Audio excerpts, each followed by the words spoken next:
Hey guys, how you doing? It's Kevtech here, bringing you another video on information technology. I hope you're having a good day. Happy holidays and Merry Christmas. And today, this is just an introduction video. So this is I have my eggnog. One of my coworkers gave me eggnog, and basically this has liquor in it. I'm just drinking this today. I'm off today, so. It's actually really strong. It's quite good. I gotta have eggnog. You can't go with Christmas without eggnog. Some people don't celebrate holidays or Christmas, but the reason I want to make this video is because I want to welcome you to an IT video, IT level 1 support video. This is part 2 of my common issues that you will deal with level 1 support issues. If you haven't seen part 1 yet, I'll leave it in the video below. I'll leave it on this video in the description below, or I'll put it towards the end of the video. Make sure you watch level 1. This is more level 2. This is more. This is part 2. This is more like hands-on. Part 2. Part 2 is all hands-on. So you're gonna see me either talking about an issue, fixing an issue, how to resolve an issue. Something you normally would see in the environment you work in IT support. You're going to see me troubleshooting mobile devices, troubleshooting Exchange 365, Active Directory, common issues with printers, with cables, with hard drives, with memory, common issues with phones, common issues you'll see working IT support. A little bit of everything. So it's going to be a little bit of everything. So this video that you're about to watch is everything level 1. This is part 2. As I said, part 2 of my video. And I'll put a bunch of videos at the end of the video. I'm going to put a bunch of videos with how do you talk with people on the phone, like common desktop support, how do you handle phone calls, how to handle stress in working in IT support, how to handle the ticketing system. I'm going to go over dual-factor authentication. I'll put that at the end of the video as well. I'll put that as one of my videos. I created a video on that. I created a video on the Jira ticketing system. And I'm going to put my desktop support playlist as well in this video. I also go over Windows and Mac. And I go over Server 2016 on this video. So definitely watch this whole video from the beginning to the end. It's not just me talking. It's a bunch of stuff that I'm doing. Like I do hands-on stuff. I go over certain things. And it's just a lot of stuff that you should know and be aware of. This is probably going to be the longest video you ever seen in your life. If you're new to IT, I definitely recommend watching this video from the beginning all the way to the end, because if you watch this video, I'm pretty sure once you watch this video, you'll probably be more comfortable working in your job, and I think you'll be more like you have more of a realistic idea of what goes on a regular day-to-day basis. So stuff that I put on this video is stuff that has happened to me and has happened to people that work level 1 support. So definitely watch the whole video. I know it's going to be a really long video, and I know hopefully it doesn't bore you to death, but this is stuff that you need to know if you're doing desktop support, technical support, service desk, help desk, IT support level 1, level 2, anything to do with CompTIA A+, Network Plus, or Microsoft. You're going to see this in your environment. Alright? With that being said, I hope you like this video. I hope you like this whole video. Thank you for watching and clicking on this video. And happy holidays, and enjoy the video. And as always, rate, comment, subscribe, and give me a thumbs up. Take care. Happy holidays, and cheers. Hope you guys have a great Wednesday. Take care. Yeah, I'm just like working on someone's monitors. I'm all about cable management. So like if you see this one here, I put all the cables inside. And I'm doing the other one now. Just have a second monitor here. And basically, I'm all about cable management. So I'm going to, so you can see what I'm doing. Right over here. Like so, right? I'm gonna move this monitor. I'm gonna move this one.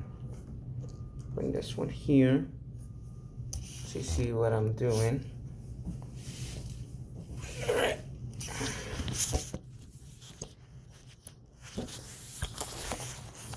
See these cables, right? how they go. Let them be in a certain way.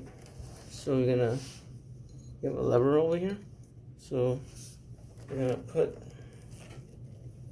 the twist tie first, because twisty ties over here, it's messed up. So let me fix that first. It's a mess. Can't be like this. Except for important people. So it has to be nice and neat. So you put your cable here, grab your second one, put it over here, and then you just move the lever to the right. That's one. And then same thing over here, move the lever to the right.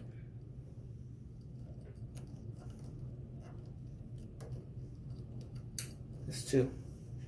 And then you want to put the cables in here. So you're going to temporarily take this out. Put this one here. So you have 4 cables instead of 2.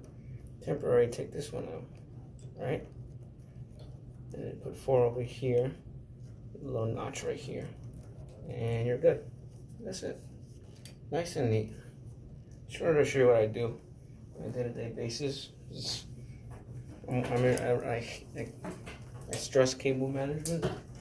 Cable management is very important. So you see me time and time again stress cable management in any job I work. I find that very important to do. So it's just a typical day of me doing IT support. I do more than other stuff than this, but sure to show you. All right, guys, take care. Later. Hey guys, good morning. Happy Wednesday. Hope you guys are having a good day. So right now I'm in the process of building a laptop for someone. I'm giving them this one. It's actually, it flips all the way around.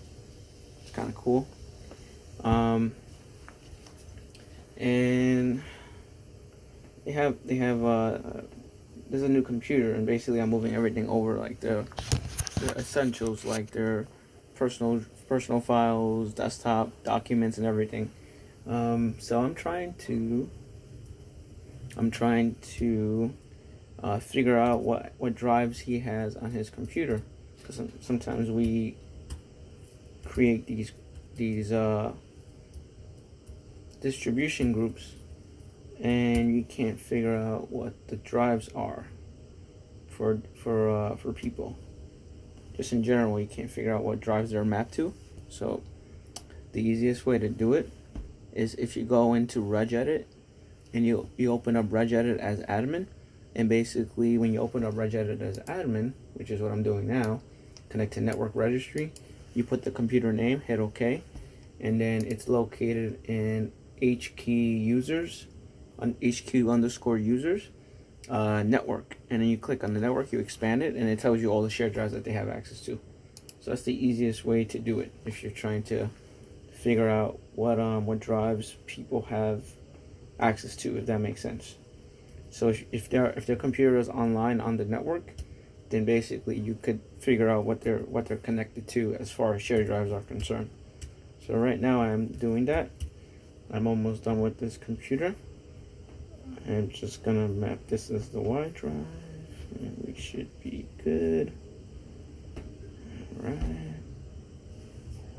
And then that's it. That's all you gotta do. And we have the Z drive. To map the Z drive. Same thing. It's gonna call. So if you know what they are, then you should be good after that. It's just doing it from the registry. And that's it. That's all you gotta do. Just wanted to share that with you real quick. Anyway, happy Wednesday. Hope you guys have a good day, and take care. Bye. Peace. Hey guys, how you doing? Good evening. Hope you guys are having a great day. Happy Wednesday. So today I have a late shift. So I'm actually working with Japan, and basically we have a video call that I need to set up. And I'm in the video room right now, but they're not awake right now, because it's late over there right now. So the morning over there, it's gonna be like when it's like 8-9 p.m. over here. So I'm here till late. I'm here till 9 p.m. tonight. For the most part, I need to make a point-to-point call, which is a video call. And basically, when you make these video calls, part of making video calls is testing. So you have to test everything before you do the call, obviously. So we tested the SIP address. We tested the call through IP address.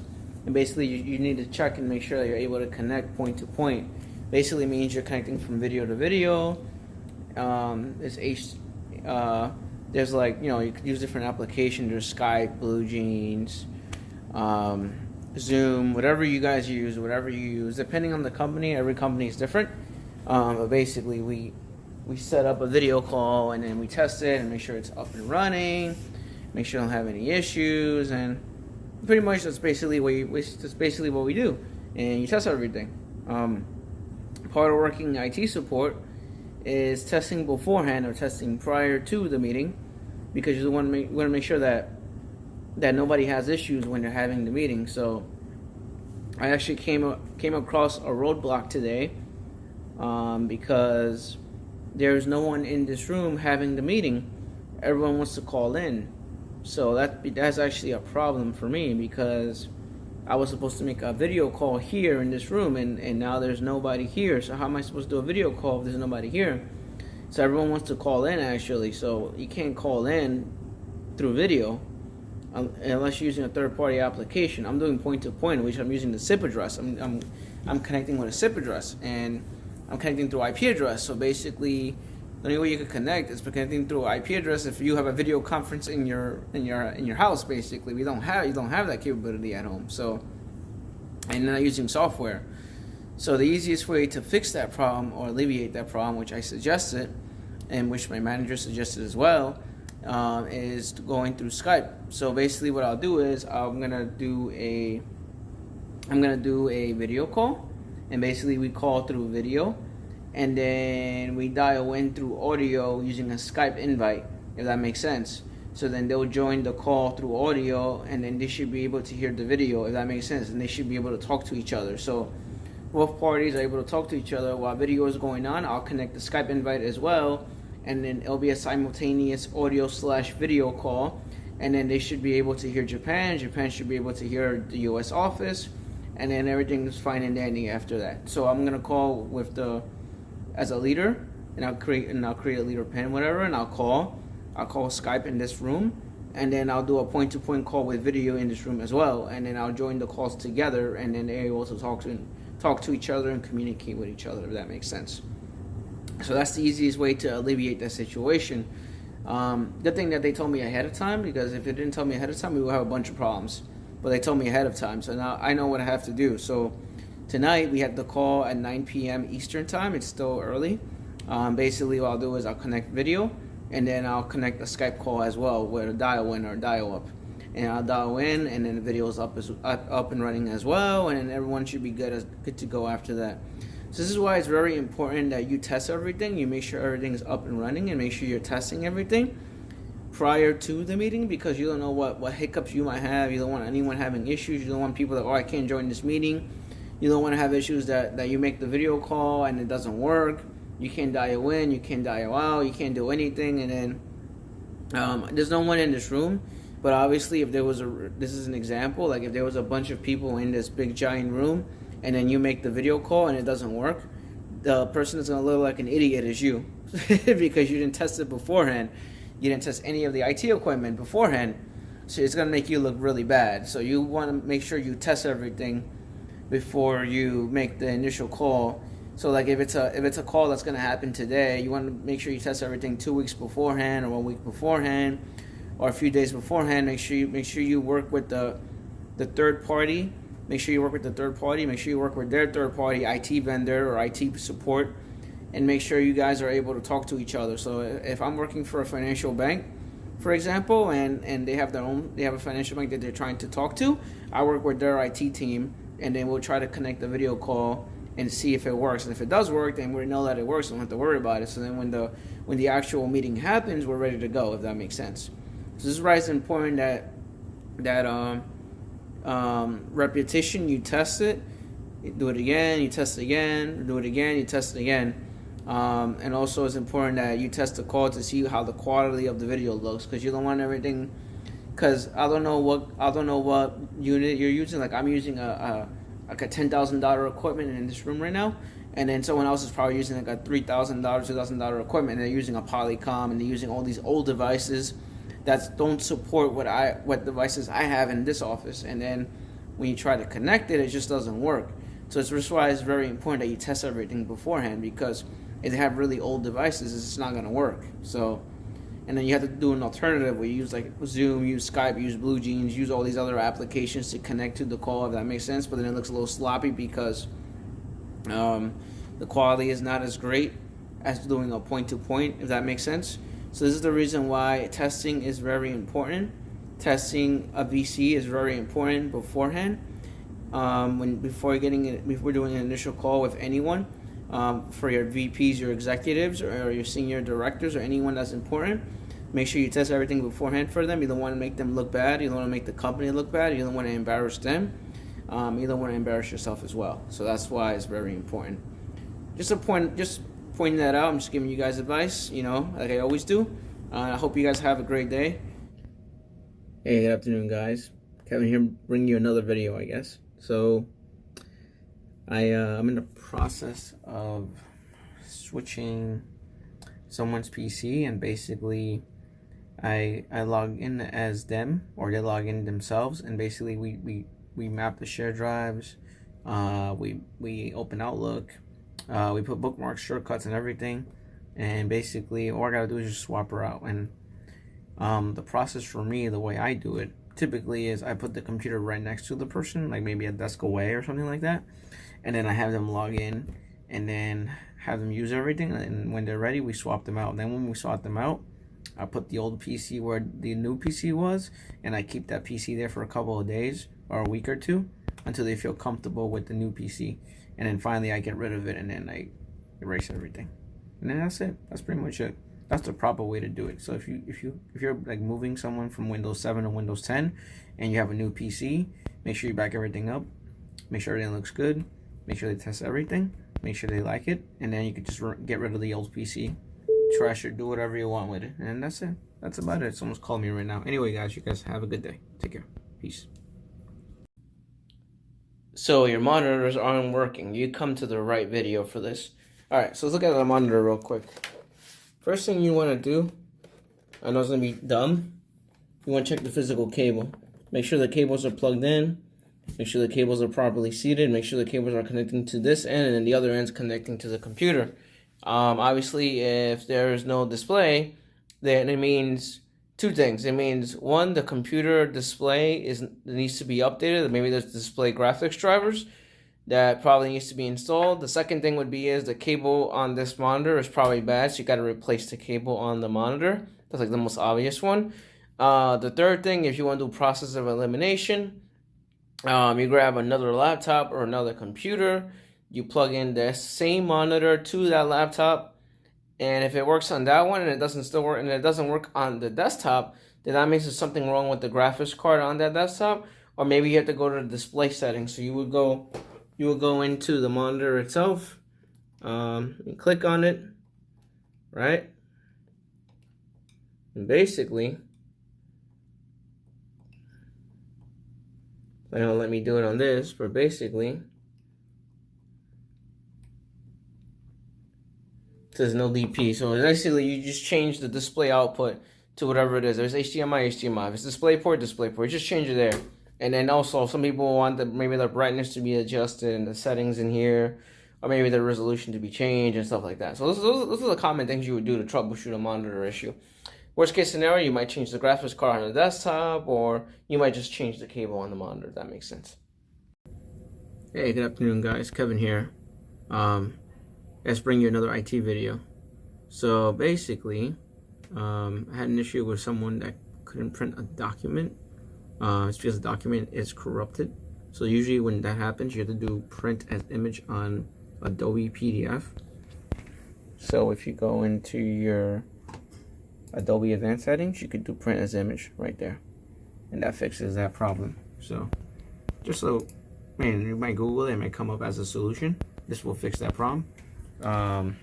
Just wanted to share that with you, but also like if it's an important person, print the document for them and hand it over to them. Don't waste your time. Print it for them, just hand it over to them. If it don't work for them, just print it for them. If that makes sense. That's the proper way to do it. Anyway, hope you have a good day. Take care and happy Wednesday. Later. Ready for your next lesson? All right. How to troubleshoot a Cisco phone. So, what you gotta do is real easy. I'll grab a name for you to show you. What you gotta do is literally unplug the network, and it should restart after that. So I'll do that right now. Basically, got a network cable. Plug it in. Plug it back out, and it should restart. That's it. Simple as that. That's all you gotta do. That's if you're having an issue with a Cisco phone. Just restart. Alright. Hey guys, how you doing? I'm just provisioning a phone for somebody. So I actually got the phone right over here.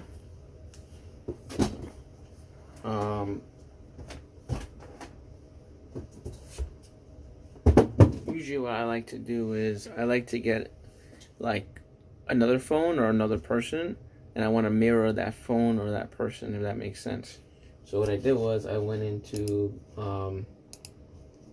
Cisco Call Manager, and I grabbed a directory number from somebody else's phone, and I just hit copy. So now I'm gonna I just changed the name of the new, because it's a new hire. I put their name there, and either way is you go to the back of the phone. You get the MAC address, you put it in there, and then you hit save, and then you start provisioning the lines on the phone. So stuff falling over here. All right, so we're gonna get the MAC address. This one is actually C4.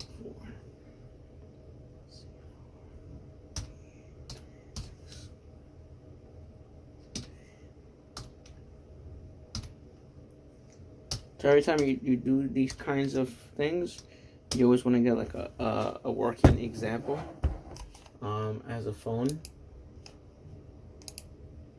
You have a working example, you should be good. So now if it's done correctly,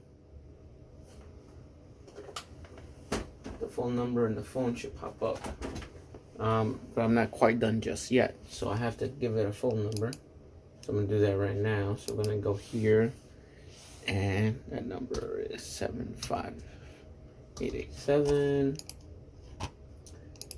The route partition would be whatever route partition your company has. Mine has a template already. So this is 75587. I'm gonna put the person's name here.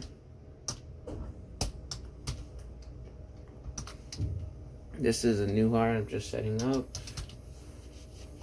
and I'm just gonna, it said as New York guest, the phone number, but we don't care about that. We just want to set it up now. So everything else looks good. I'm gonna caller ID. Caller ID would be whatever number you assign it. 75587 will be the extension.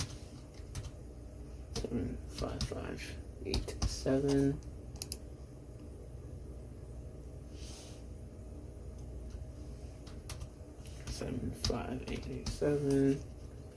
Then you have the full phone number of the string. 5887. And then since I created the account, I want to associate the end user with this phone number or this phone. So I'm going to go into user ID, contains, look for their AD username or password.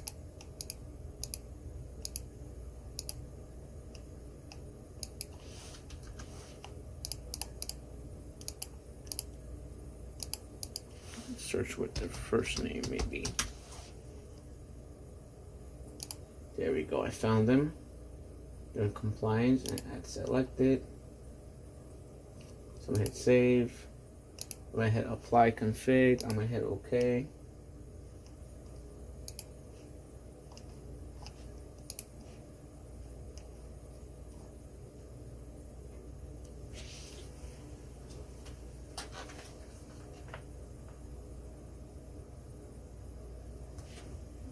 should be the right one. C4B 36A 35 40E. Yeah, so this looks right. I'm not sure what that is. I'm gonna remove that device. I'm gonna remove whatever the other device is because this is not the right one. It's messing with this account. Alright. So if done correctly, it's supposed to restart, which it is. It's gonna say detecting network, the phone number, the name, everything should pop up for this person. So we'll see if that happens. His phone is registering. And the name is right there. And the phone number is right there. That's it. That's all you gotta do. Simple. Not hard. It's not complicated. And then I'm gonna assign a voicemail in the mailbox, and we should be good. We should be good after that. So this looks right. The phone number is there.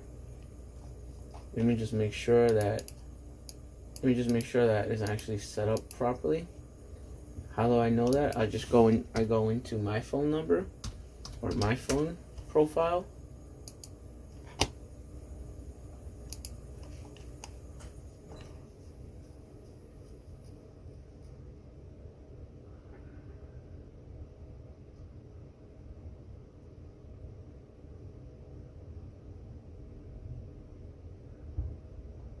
Yeah, so it looks right, but let me go back for a second. I am gonna remove the number, the extension number on it.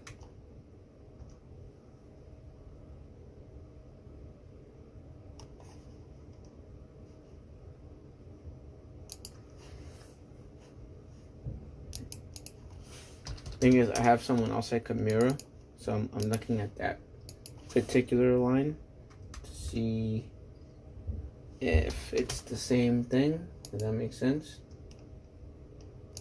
Let's see. So line text label needs to be changed.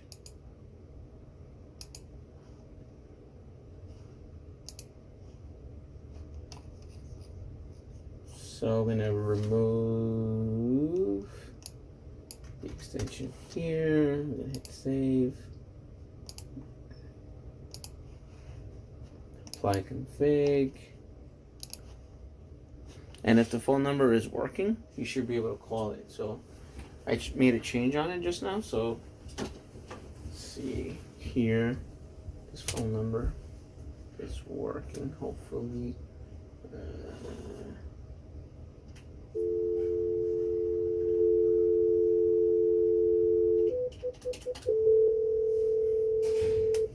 Sorry, Kevin. I'm able to call myself. Let's see. I'm able to call my cell.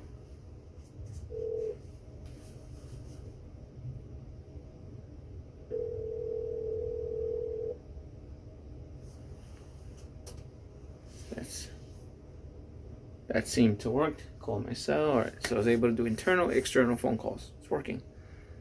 So all I gotta worry about is the voicemail. And that's it. We're good. I'll talk to you guys later, alright? You guys have a good day. Hey guys, how you doing? It's Kevin here. Bring your video on IT. I know you're like, Kevin, why are you making a video? Go on vacation. I'm not on vacation yet. So just want to show you, like, this room has absolutely nothing. These monitor stands, if you want to add a monitor to it, you have to take this out first. So this, you could actually fold it. The trick to taking this out is putting a little lever on it, and it comes right out, right? So this room had stuff in it, and then we got rid of it. Now I'm actually gonna put some stuff in here because I don't like leaving this like this. I want to have it ready for someone that's visiting this office. So I'm gonna grab the holes here. There's a bunch of holes here. I'm gonna put the screws in there, and we should be good after that. I have my screwdriver right here. Right now, I have a visitor right now, and I set them up across the room, and they actually want to move over here because, believe it or not, they like the window view. And I know it's not IT related, but try to make them happy, because they're visiting the New York office, and these monitors are actually used monitors that has scratches on it and stuff like that. I really don't care about that, because eventually someone new will start in this office, and I'll switch out the monitor afterwards. But at least for the time being, we have at least 2 monitors set up, so anyone that comes here and visits, they can plug their stuff in and it should be good. Yeah, so you grab these, put it in here. It should fit right away. You probably can't see it, so I'm gonna show you. I'll bring it a little closer. So there's the screws over here, and then basically just put the screws on it. I'm doing that now because she wants to move over here, and I'll probably move her over here. But I want to make sure that these monitors actually work. So I'm pretty sure these do work. I'm not really worried about it, but they're a little beat up and scratched up. Should be fine. Not worried about it. I'm still waiting for the other monitors for my new hire. I'm still missing her monitors. I set up most of it, but I'm missing her monitors. That's the only thing I'm missing for her. I gave her a local printer. I set up her phone. I set up her email address. I set up her account. I'm gonna log in. I tested her shared drives. And I gave her a local printer as well. So trying to set this up over here. Make sure this monitor actually works before I put it on. So I'm just gonna grab it and flip it over. I'm gonna use power cables. Right. Plug it in over here. A little tight. You know, it's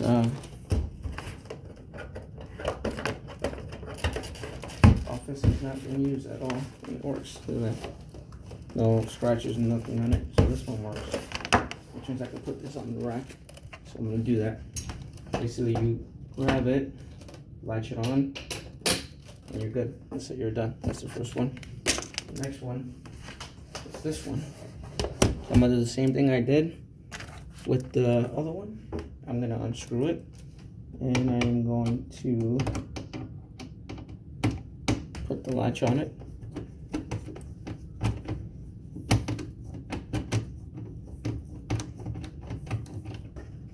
This is the monitor. This is the mountain bracket monitor stands that comes with it. I have a little bracket here for this. I'm gonna put it on that. I have extra monitors if this doesn't work, so it should be fine. I'm not really worried about that.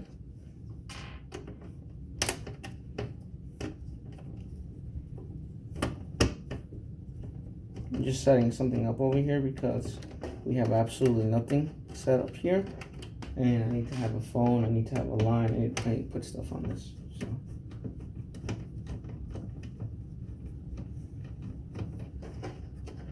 Alright. Same thing as the other one. I want to plug it in.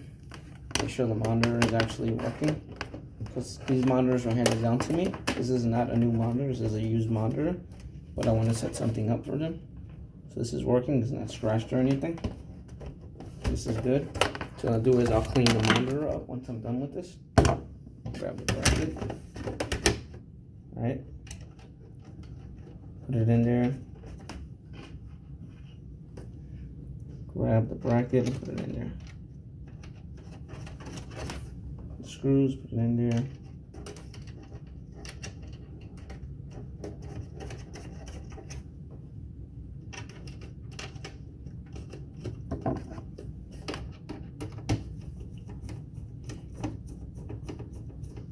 I should put something here anyway, because they're like, she's like, I want to move across the room, and I'm like, I don't have anything here. Like, how are you supposed to do anything here?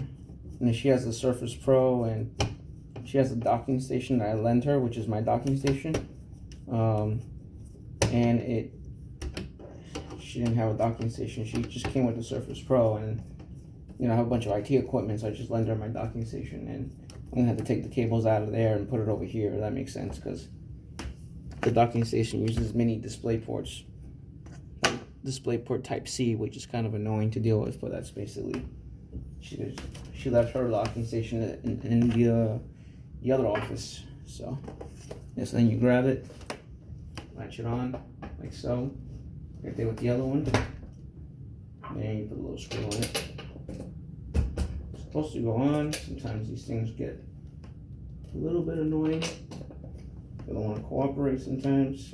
Just be careful you don't hurt your hand, which I kind of did. I scraped my hand a little bit, which is totally fine. Not the end of the world. And that's it. And you have 2 monitors set up, ready to go.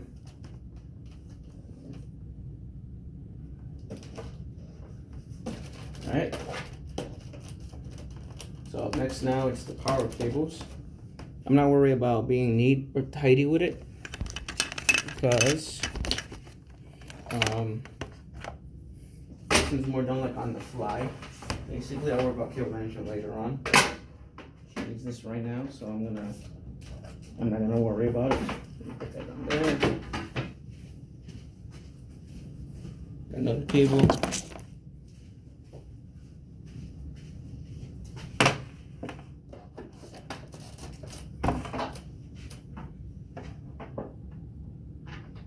Remember I tell you about cable management is important. So put that there. You have another one over here. Put that there. At least, make it a little bit neat, to make it into a mess. Because you make it into a mess, people are gonna get annoyed by you. So, just gonna drop those cables down there. Alright. See, my monitors now are up and running.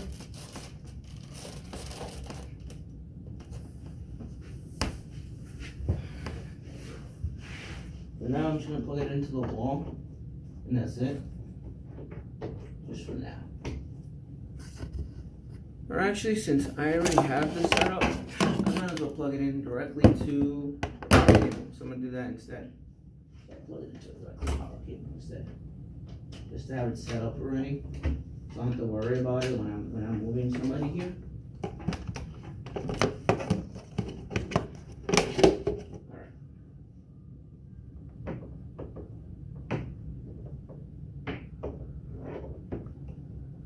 Alright, Kevin, go on vacation. I'm like, dude, I'm not on vacation yet. I go on vacation tomorrow. So for now, I have to deal with this. On, it seems like it's on, and it is. The 2 monitors are ready to go, but not really ready to go. So then I'll be back.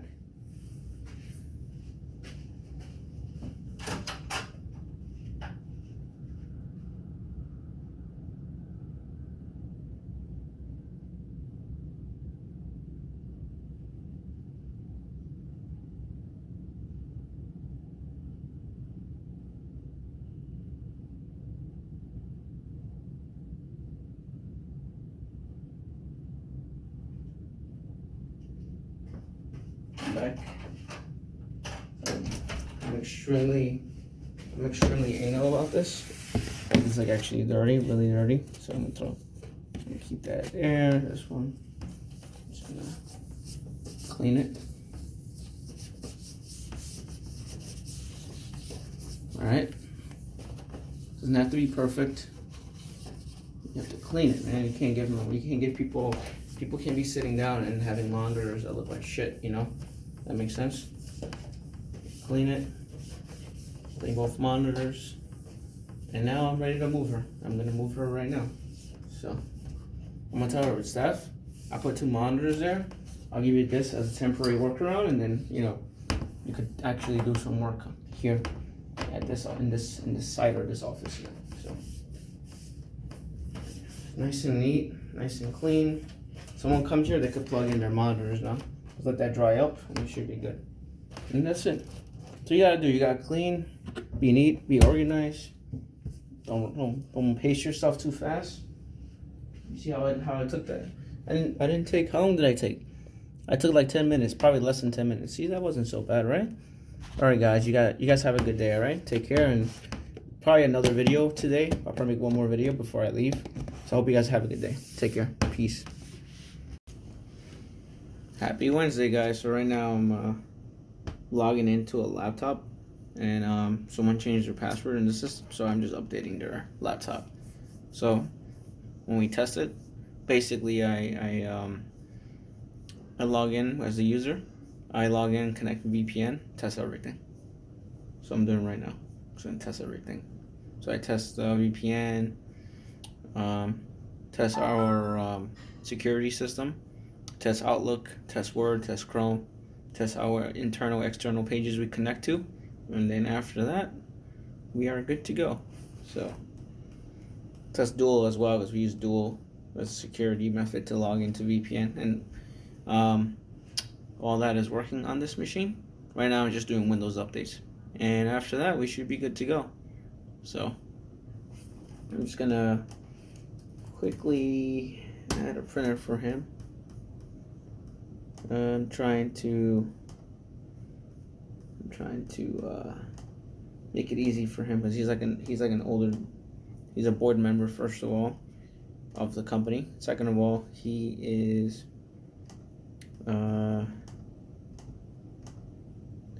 not the most tech savvy guy in the world, so I had to make it easy for him. So I put Dual on both his phones.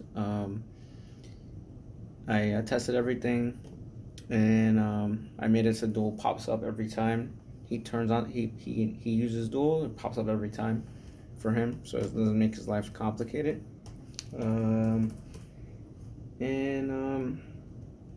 I put some shortcuts on his computer, so he clicks on stuff. It's just there. You don't have to search for it, you know.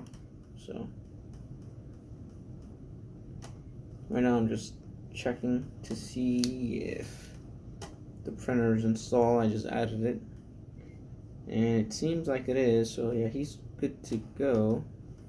Put him on a Xerox printer. So yeah.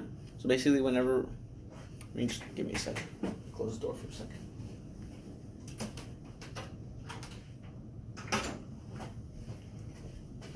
All right. Yeah. So basically, part of IT. Obviously, part of IT is testing and making sure everything is working. So I tested his VPN, I tested Dual, I tested everything. Part of working in IT also is making sure everything is working the way it's supposed to work. So then when he leaves the office, because this is a laptop with VPN on it, it should work while he's, as if he's in the office, if that makes sense. So he shouldn't have any issues. So I ran all Windows updates, I tested VPN, I tested everything. He should be good to go. I tested Outlook, I tested everything. But part of working IT, you should always test everything, make sure everything is working. Put everything on hotspot to pretend that you're out of the office, if that makes sense. Don't use the Wi-Fi in the office. Use your own hotspot if you have that capability, and test everything. And I did all that already. I have a checklist I follow, and then after that it should be good to go. So he's good to go. I don't like leaving stuff open like this, so I am gonna lock his computer. And he should be good to go. And that says default printer, and that's it. So that's pretty much it. You gotta test everything. You gotta work with the person. They're not tech savvy. Put shortcuts in there, make their life a lot easier. He uses Dual, so I every time he has to connect to VPN, Dual would just pop up automatically on his phone. He don't have to worry about it. He has two phones. I put Dual on both phones, so if he ever loses a phone, he has it on the other phone. And I tested everything. I ran Windows updates. I logged in as him. I logged in with his credentials. I make sure there's no weird issues going on. I tested his Outlook on his computer. I tested his email on both of his phones as we changed the password. I added his new password on his laptop on his two phones, and I make sure that everything works in the system. So part of IT is making sure everything works, make sure you're not having any weird issues, because he's going to be traveling for a few months, and when his password changes again, he usually makes it a habit to come back to the office and make sure everything is syncing in the office. We try not to do it while being away from the office, because sometimes you have a lot of problems with Wi-Fi. Sometimes you'll be in a hotel or you'll be somewhere that it's not going to help you, and it's going to give you a bunch of problems. You want to avoid all that. So that's why I prefer anyone that has a laptop to just come in the office. We change the password, and it could be on their way, and they could go after that. So it's just IT 101. That's basically what you should be doing. Hopefully you do that. Hopefully you don't, hopefully you don't give the user or the person a headache. Don't do that. Make sure you test everything before they leave. You don't want them to have issues with any of their technology. And the last thing you want is for them to get locked out. The last thing you want is for them to call you in the middle of the night while they're trying to get VPN to work on an airplane, while traveling, or in a hotel and stuff like that. So with that being said, I hope you guys have a great day. Take care. Just wanted to make another video. All right, peace. I hope you like this video. Peace. Oh, happy Wednesday. Internet not working. Don't panic. This is what you do. So you go down here on your network jack. Make sure it's connected. Make sure it's live on the switch router, CISCO router. Still not working. Do ipconfig release renew. Flush DNS. Open up CMD as admin. Hold shift and right click if you're on Windows 7. Run as admin. Run the admin command and then check ipconfig. See if there's an IP address. If it's 0.0.0.0, then obviously there's no IP address. If it's 169, then that's a PIFA. It's a private address. So it means it's not on the net. That means it's not connected to the network. Make sure the link light is connected on the back of the computer. Make sure the physical cable is connected. Sometimes the cable is not connected. They kicked it by accident with their leg. Make sure that the jack is live, like I just showed you. If that jack's not live, you can't do anything. You might have to go to the closet and make it live. And that's it. That's pretty much it. Alright guys, yeah. Another issue you will encounter is the keyboard and mouse is not working. So if you're having a keyboard and mouse issue, you want to get the USB plug. So it depends on the type of USB plug. There's different ones. There's 2.0, there's 3.0, there's 4.0. You plug it in, you hook it up, and then you wait. It's not going to work right away. The drivers need to download. A driver is basically the driver is a prepackaged software that comes with Microsoft. It has to download that driver. If it's a keyboard, it has to download it. If it's a mouse, it has to download it. Anything that you plug into the computer that plugs in through USB, it downloads a driver, and that driver allows the device to work. So you have to wait a couple of minutes before you do anything. Once you wait a couple of minutes, it will work. The keyboard and mouse will work. I have seen issues where it doesn't work right away or it doesn't work at all. So then the second way to fix that will be as you grab the cable, you unplug it and plug it into another port, and it picks it up right away, and that fixes that issue. Another issue I encounter is you plug the keyboard and mouse to another port and it still doesn't work. And then you have to restart the whole computer just for it to work for some reason. That's the only way it will get it to work. Another issue I encounter is that it's not, by default, the USBs are disabled on the BIOS. So you might have to go into the BIOS and press the F12 key, or press the delete key, or press the escape key, go into the BIOS and enable external ports on the desktop, if that makes sense. That's probably disabled for some reason, you don't know. So you might want to check that as well. Another issue I have encountered is that the keyboard and mouse doesn't work, and then you have to grab a second keyboard and then plug in the second keyboard, have the user log in, and then all the drivers start to download after that. So these are all the issues you will have with a mouse and keyboard. With that being said, I hope this helps you out. Later. What's up, guys? Hi guys, how you doing? I'm here again. Yeah. Network cables, internet cables. We hate it, we don't like it, we might like it.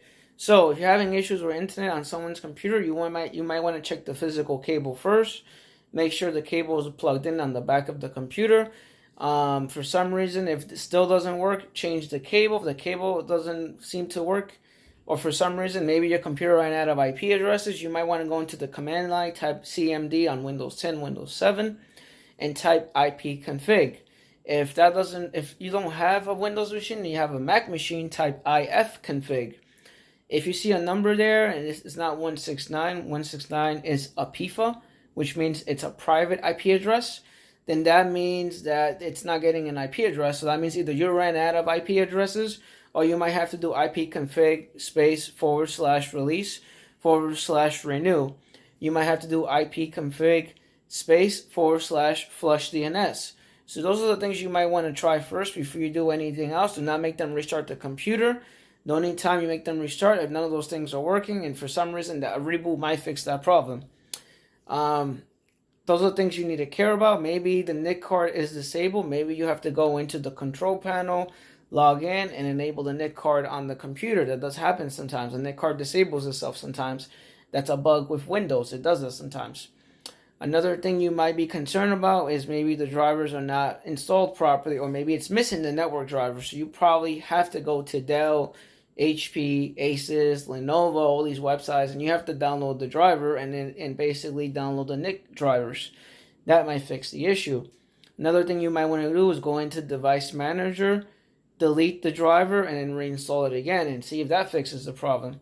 And that's it. That's pretty much it for network cards, and that's pretty much it for computers. If the internet still doesn't work, you might have a bad NIC card on the back of the computer. You might have to replace the network card if it has a dedicated network card.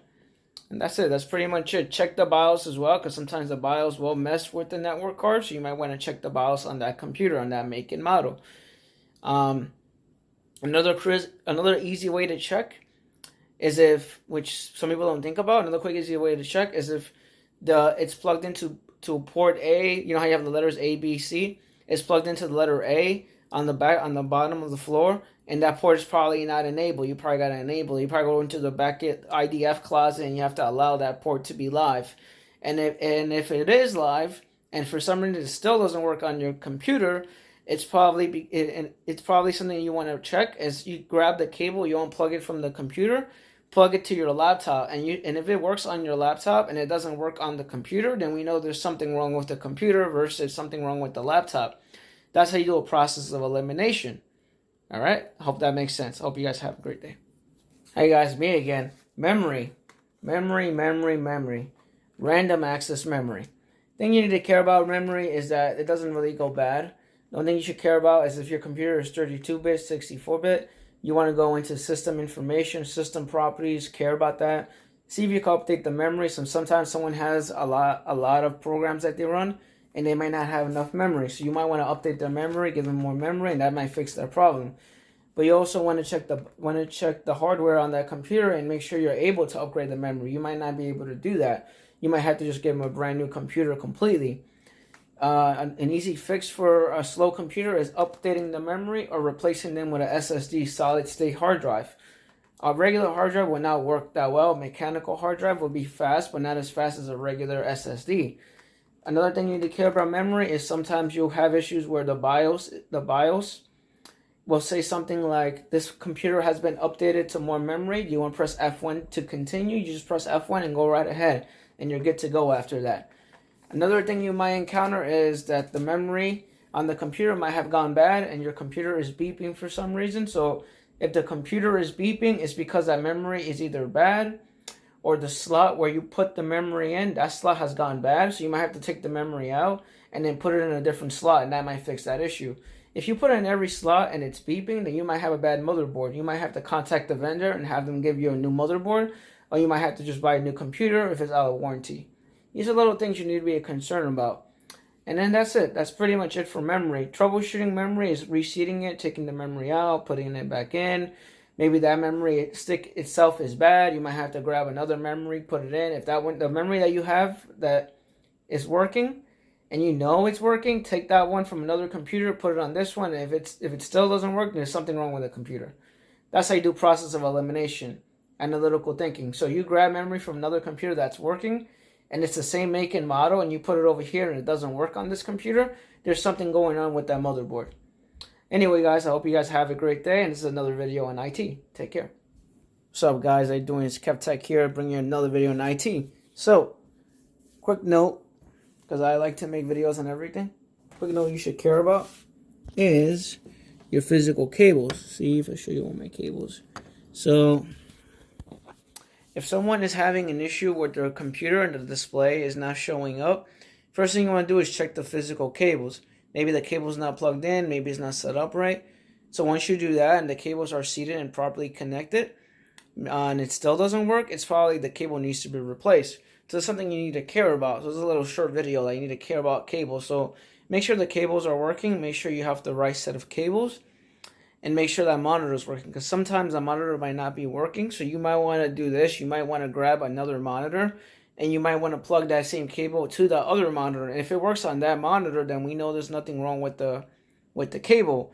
We know there's something wrong with the monitor. So if you plug it to monitor A and it doesn't work, but then you plug it to monitor B and it works, then that means there's something wrong with that monitor. That monitor is probably faulty, or there's something wrong with the port or the plug on it, if that makes sense. So you want to check those things. It's a physical hardware issue. I'm going over hardware issues right now. So that's it. That's the fix for that. All right.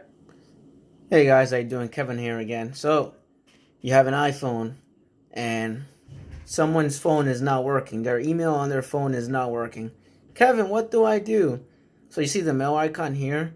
That means that they're not getting any emails. I mean, well, for me, I don't have any emails. I added my Gmail account just now. So I'm just going to hit save, right? My emails are probably downloading right now. Checking for mail, checking for mail. So if you go to the edit button, you can edit some stuff here. This is not a video on how to edit button.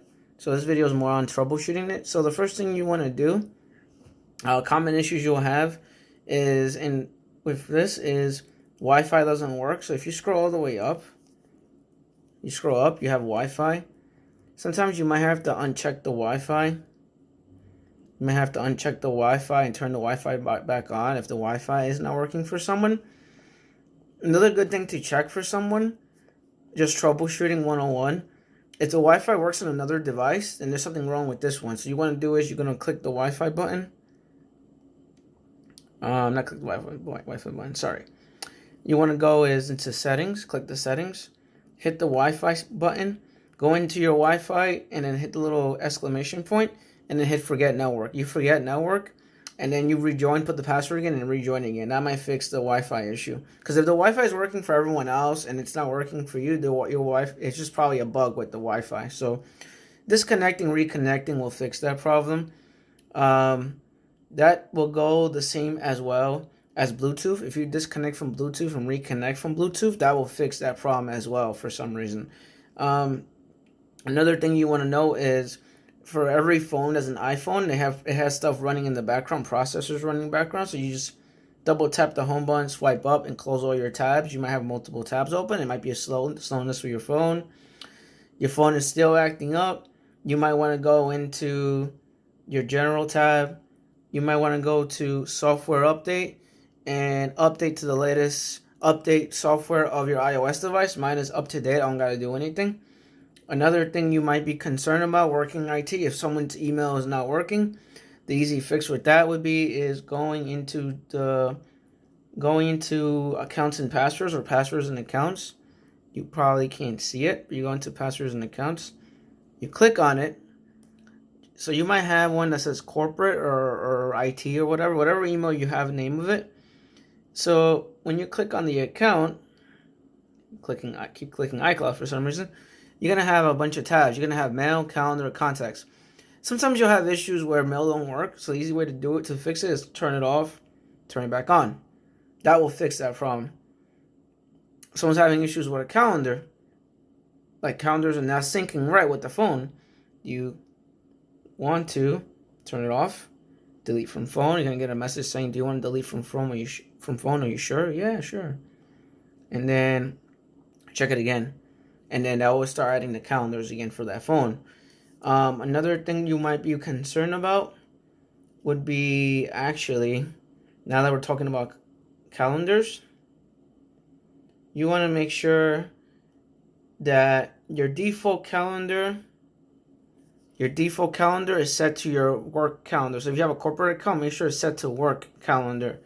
That's your default calendar. So it says news events created outside of a specific calendar will default to this calendar. So like an invite or something, it will default to that Gmail account or that corporate account, if that makes sense. So you want to make sure that the default calendar is that. Another thing you might want to be concerned about is how to uninstall and remove programs. If you go to General, you click on General, and if you click on Backup, iPhone Storage, so click on iPhone Storage. Once you click on iPhone Storage, it's going to start downloading a bunch of stuff on the phone. It's going to download everything that you have. You scroll all the way down.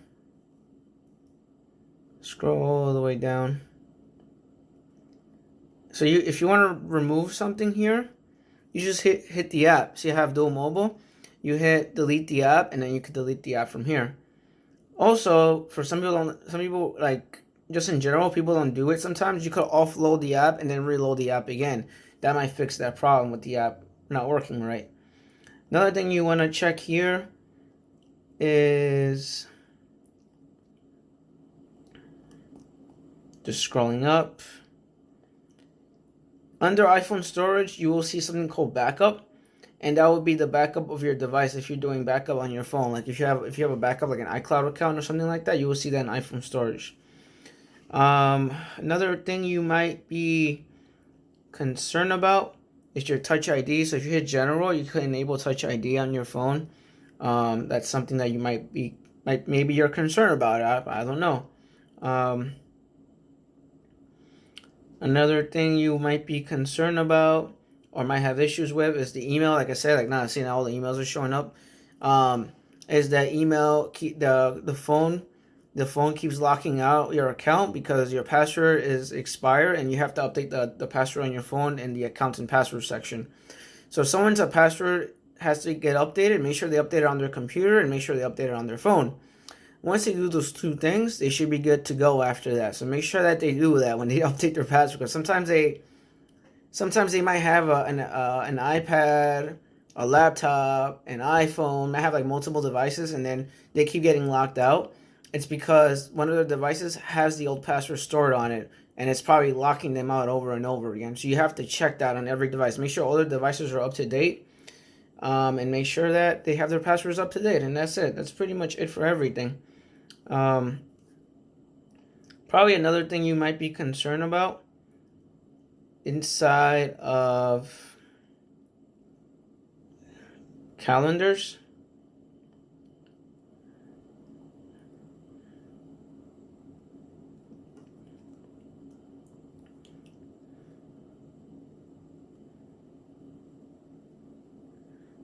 Inside calendars, I'm trying to see if I need to show you anything else here. Oh, here we go. Inside of calendars, you have all these tabs here. Just make sure the work one is checked on. Sometimes people forget to check it on if they have a corporate account. Sometimes they forget. So make sure it's on. And that's pretty much it. That's everything to do with iPhones. The reason why I'm not going over Android devices is because most companies use iPhones. They use corporate accounts on iPhones. And that's it. That's everything on iPhones. Obviously, make sure it has the passcode. Make sure that the requirements are there. If your company has device mobile management, like a device profile, it will be under the General tab. So if you hit General, and if you scroll all the way down, device management will be right there. So if you need to delete it, you could go in there and delete it. That's if you have like Mobile Iron or Moss 360 or you have company portal, you will delete it in there. For people that are having issues with emails, you might have to delete that. You might have to delete that first before deleting the actual app that comes with it, because otherwise you just can't delete it. Because your admin has control of it, you can't delete it. You have to release it first, and then once you release it, you're able to delete the email after that. And that's it. That's pretty much it for iPhones. With that being concerned, I hope you guys have a great day. Take care. Hey guys, how you doing? It's Kevtech here, bringing you another video on information technology. I hope you're having a good day. So I am gonna make a level 1 video, and actually this is the video. So hopefully you like this video. Hopefully this helps you out. It's gonna be a bunch of videos combined together, basically, of things I do on a daily basis and stuff that you'll commonly see in level 1 support. So without further ado, let's get into this, and this is all level 1 stuff that you will commonly see. Let's go over Outlook first. We're going to go over little things, okay? So let's go over Outlook. So I configured Outlook on my computer.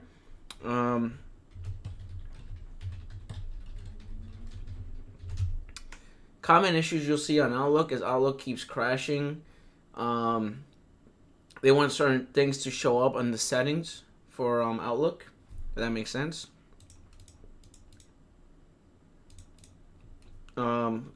Issues you'll see is like, not issues, but like, stuff that you commonly see is like, maybe someone want to go to the options, maybe they want to add like a signature to their mail. Another thing they might ask you to do is set up an out of office reply, which would be it would be here. I don't have that option because I'm doing this. I'm setting this up from. It'll be a tab here for out of office reply. I don't have it set up because I'm using Outlook on a Gmail account, if that makes sense. You can't do it here. Another thing you would see is the reading pane and the reading pane and stuff like that. So like if you go into send and receive, sometimes Outlook might be offline, so you might want to make sure this is not where this is work offline. Make sure that's check mark. You go into folder properties. This is like the folder properties of your Outlook. The view settings. So basically, you have a bunch of view settings here. So if somebody wants the reading pane off, you can just turn it off.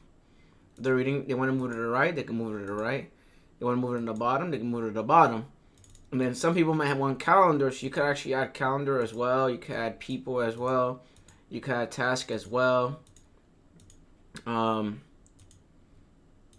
things you might want to look at, or maybe you might want to. Some people might want to like Outlook 2010. You know how Outlook 2010 is set up like this, so you could set this up, and then you can move it around. Like you can move this to the left, you can move this to the left. See how I'm moving it? And say for example, I want to like add a tab here.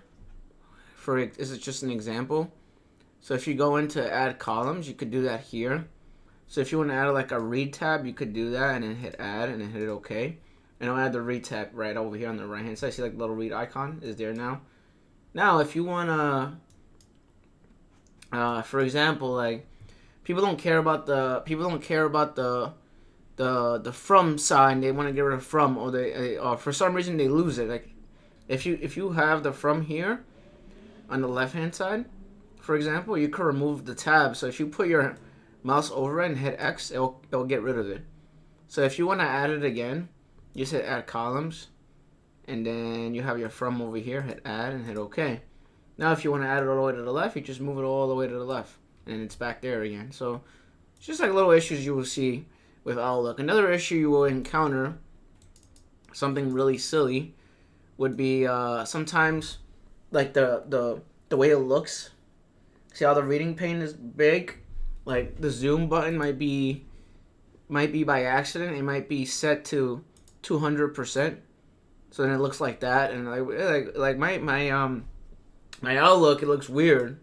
Or they might set it to like 75%. It's like tiny, super tiny, and like my Outlook is real tiny. I don't know what happened. I don't know what I clicked on. I don't know what I did, but my Outlook is tiny for some reason. So that's an issue you will see with Outlook. I know it's a silly issue, but that's an issue you will see.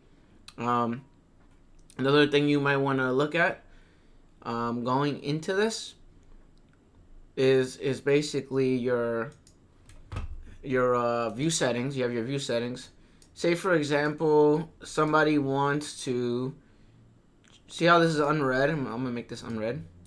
So I'm gonna mark as unread. See how it's like blue? You want to change it to a different color? You could do that in conditioning formatting. Excuse me. You go into your conditioning formatting settings. See where it says unread? You want to make it like maybe lavender or blue or green, whatever. You could do that. Hit OK, hit OK, hit OK, and now it's green. So maybe somebody might ask you like, Kevin, I want you to make this green, an unread message green. You could do that in your view settings, conditioning formatting, and you could just change it to whatever you want. I'm gonna change it back. Another issue you might encounter is in view settings as well is basically they might want, like if you go into other settings, they may want the columns to be bigger. You could change it in here. So you might want to change the fonts of the whole thing. Like you could make this 10, and then you can make the row as well 10. And then basically you hit OK, and you hit OK, and it makes it bigger. Now you want to reset it. There's a reset button right here under the view tab, and you hit yes, and it'll reset everything back to default settings. Another thing you might want to look at or might be concerned with would be the message preview tab, which I did not go over. So you could set it to off, this folder, and now you just have that tab available, if that makes sense. Now if you want to add 2 lines, you could do that. So now you have the description of the email and the title as well. You want to add 3 lines, you could do that as well. So you have more options there available. So that's basically what this is. You could turn it off, keep it as first lane or first line. That's another thing you might want to look at.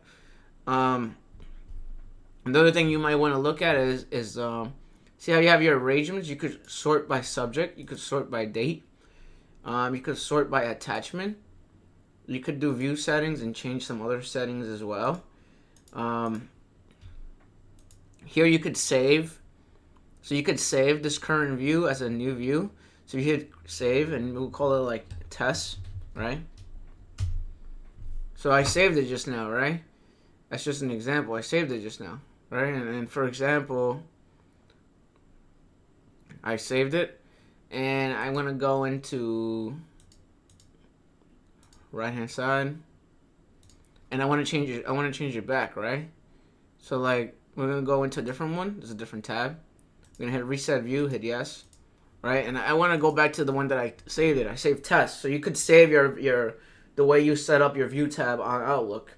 I know that's something weird, but that might be a request by somebody, a user or a client. So you hit test, it'll literally put everything back how it was. So you have your test one. So like if I were to show you what I'm talking about, because you do like, what is he talking about? So if you do turn off, right? And you do save current view, copy of test, right? So now it saves it as that. So you manage your view settings here, and that's basically what it is. So you could save your view settings. You create like 3 or 4 tabs of view settings. And that's basically what that is. Another thing they might request on Outlook might be rules. So if you want to create any any rules on Outlook, you could do that. So you hit rules, create rules right here. You do the advanced ones. If you want to go to a specific folder, you could do that. That's something that you might wanna check with the user or the client. Another thing they might request you to do going into these settings is when you right click on it. Sorry, my throat's like bothering me right now. I don't know why my throat's bothering me.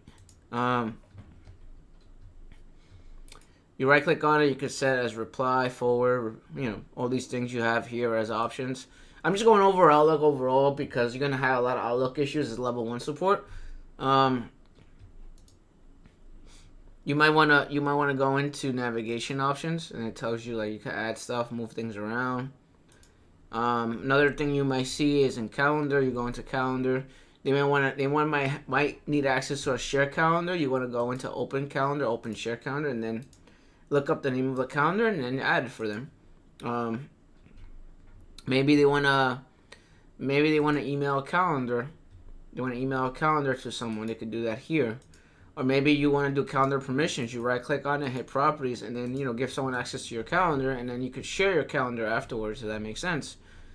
maybe they want to change the view settings. There's view settings for this as well. Maybe they want to add, they want to see it by week, work week. Maybe they want to see it by day. Maybe they want to add a time scale. Or maybe they want to change the color of the calendar, if that makes sense. Or maybe they want to minimize this, set it off. Or maybe they want to turn off the reading pane over here on the side and then put it back, And little things you might encounter, silly little things. And then if we go into the people tab, you create your new contacts, your groups. Same thing, folder, view settings. You could change how this looks.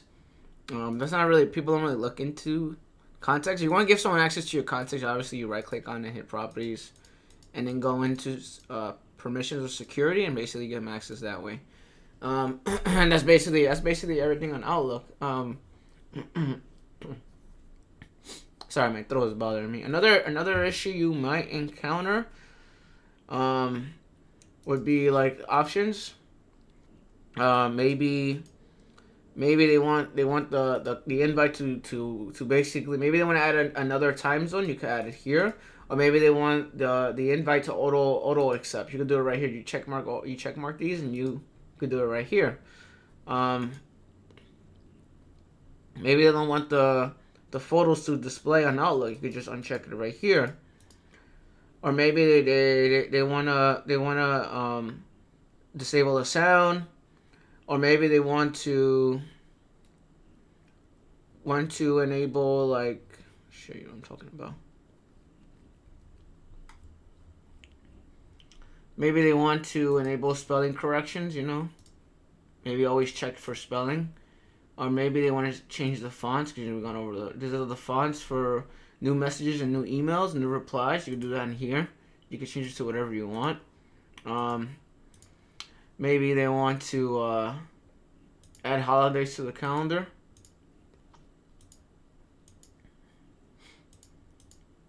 And we have the advanced settings. Maybe they want to, for example, they want to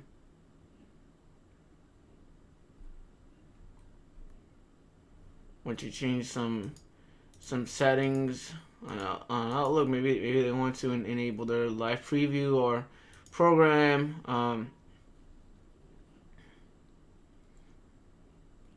Show the envelope icon. This is a stupid issue right here. It's a dumb issue. I'm letting you know this has happened to me.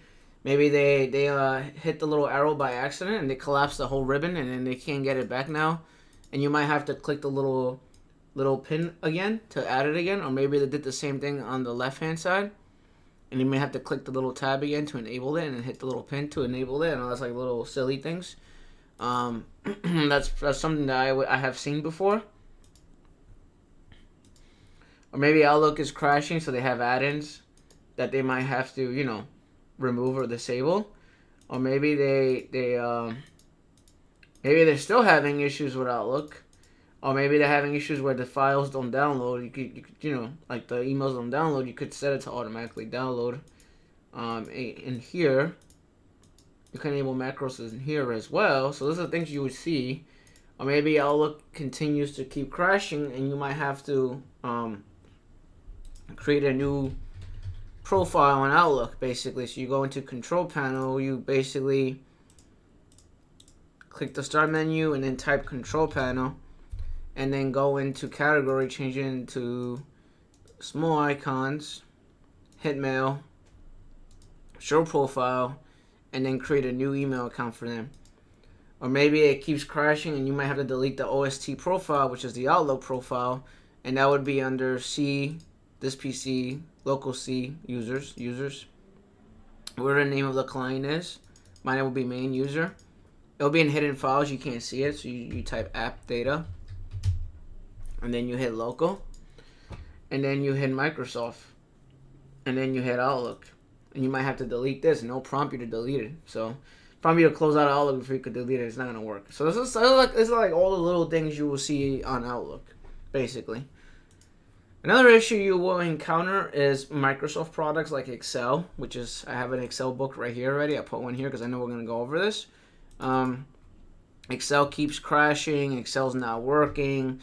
Excel is just being dumb today, you know. So first thing you might want to do if a tab is crashing or something, have them recreate the book. So if they right-click on the sheet, move and copy. Right-click on the sheet, do move and copy, and then create a new book. And then hit new book, and then make a new book for them. And that's basically that. I will fix that problem. Another way to fix it is like if you right click on it, go to properties, go into previous versions, look for a version that was working before, and then have them use that one, and then have them save over this one, or maybe have them create the tab and move it over to the old version, if that makes sense. See, that fixes that problem. Another thing you might want to look at, I'm going to go back to Excel, is maybe you might want to open it in repair mode. So basically you go to browse, you go into the Excel file that you're looking for, this one for example, and you do open and repair. That might fix that problem. Either that, or it might be an add-in. Maybe you go to the options tab, maybe an add-in is causing it to crash. So you might want to check the add-ins on Excel. These are all common issues you would see on Excel and Word as well, and PowerPoint. Maybe there's an add-in that's causing it to crash. Or maybe they don't have enough memory on their computer. So, or maybe the computer is 32-bit operating system and there's not enough memory. Or maybe the the Excel file is just corrupted and you might have to recreate it again, or you might have to open Excel in safe mode, excel.exe/safe. It says safe mode on top right there. Maybe open the file up, see if it opens up perfectly fine after that. If it does, and we know there's something that can add and causing it to act that way. These are common things you will see on Excel. Another thing you might see is Excel. You go into Trust Center. You go into Trusted Locations. You might have to allow the location of the share drive here. Add the location of the share drive here, and then hit OK. And then that file opens up normally after that. Or maybe the file itself, the extension or the file type, which would be in hidden files, and you do hide extensions from known types, uncheck that. Maybe this version or this particular file version is not working right. You might want to rename it to something else, and maybe change it to something else. Maybe change it to XLS file and see if the file opens after that. Maybe it does, maybe it doesn't. These are things you could try. So I'm gonna put it back to how it was. So yeah, so these are little things you could do if you're having issues with Excel. I know that's like a lot of information, but yeah, that's basically what it is. That's Excel. So another issue you will encounter, this is all level 1 issues, is that my printer is not working. My printer is not working. First thing you want to do is you want to go into the Start menu, go into Control Panel like I did. Go into Categories, go into View Devices and Printers. Right click on the printer and remove device, and then re-add it again. If it's a local printer, like a USB printer is not listed here, go into add a local printer, hold next, and then basically go here and basically create the port for it. Hit next, and then select the appropriate printer, if that makes sense, and then add it and hit next, and you're done. That's it. That's if it's a local printer. If it's a network printer, you might have to remove it and re-add it again. If it's a local and a network printer and you're still having issues with that, you go into Services. Obviously, you're running on their computer as a regular user, so you want to go into Open File Location. You want to hold the Shift and right click, run as a different user. So you run as yourself or whatever. I don't have admin credentials for this because it's just a regular account. And you open it up, and you go into print spooner, and you hit stop, and you hit start again. And you see that it's still not working. Maybe you want to go into print management, which is another alternative to that. Go here, run that as admin. I didn't run it as admin, but run that as admin. Wait for that to open up real quick. And it's kind of slow for some reason. That's something that you might want to do. Open up print management. Usually that might fix that problem. You might want to go into local. I open finally. Go into local users. Go into Go into local disk. Windows. System 32. Spooner or spoon. You'll see that around here. I'm talking about. Should be. I think it's spoon. Yeah, there we go. And you might have to delete the drivers here and then re-add it again, if that makes sense. That's a Microsoft recommended thing. Or maybe you could add it here. Maybe you could delete the printer or remove the printer here. Hit the properties or remove device package. And delete it here. You could also add printers here. If you need to add a printer, you could add a printer as well here. This is like the admin console way to do it. Add a printer. And those are all the issues you would see if you're having issues with printing. Those are all the things you would see. Or maybe your computer is not on the network. Those are things like that. So that's examples of printer is not working. Those are all the things you would do if a printer is not working. Last resort will be a restart. You never want to restart. Another issue you will encounter is there is no internet on a computer. So if you go into CMD, you type ifocnfig, all right? Maybe the IP address is not right. Maybe you have to flush DNS, or maybe you have to ifconfig release renew. So you release renew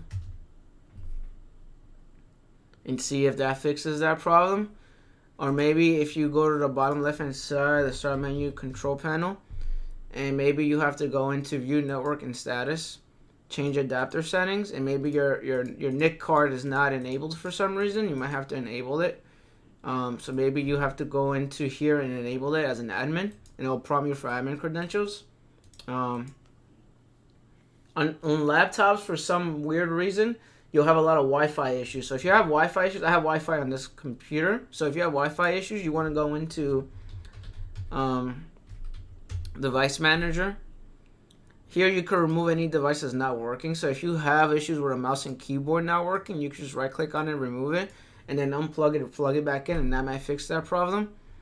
You could do network card here as well. So if you're having issues with your network adapter, you could reinstall it right here. Basically remove it and reinstall it. But yeah, Kevin, I don't have any internet. How am I going to so you hardwire it. You have a laptop, you hardwire it.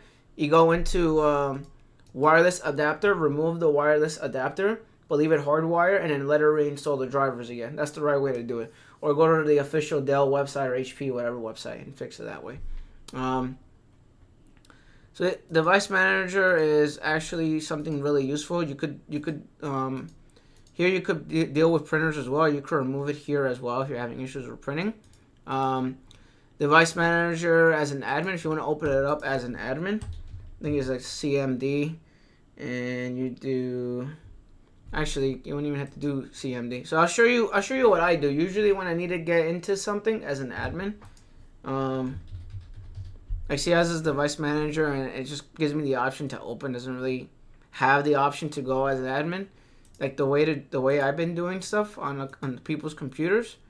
If you right click here and hit manage, it will go into device manager as an admin. If that doesn't work for you, go into local disk.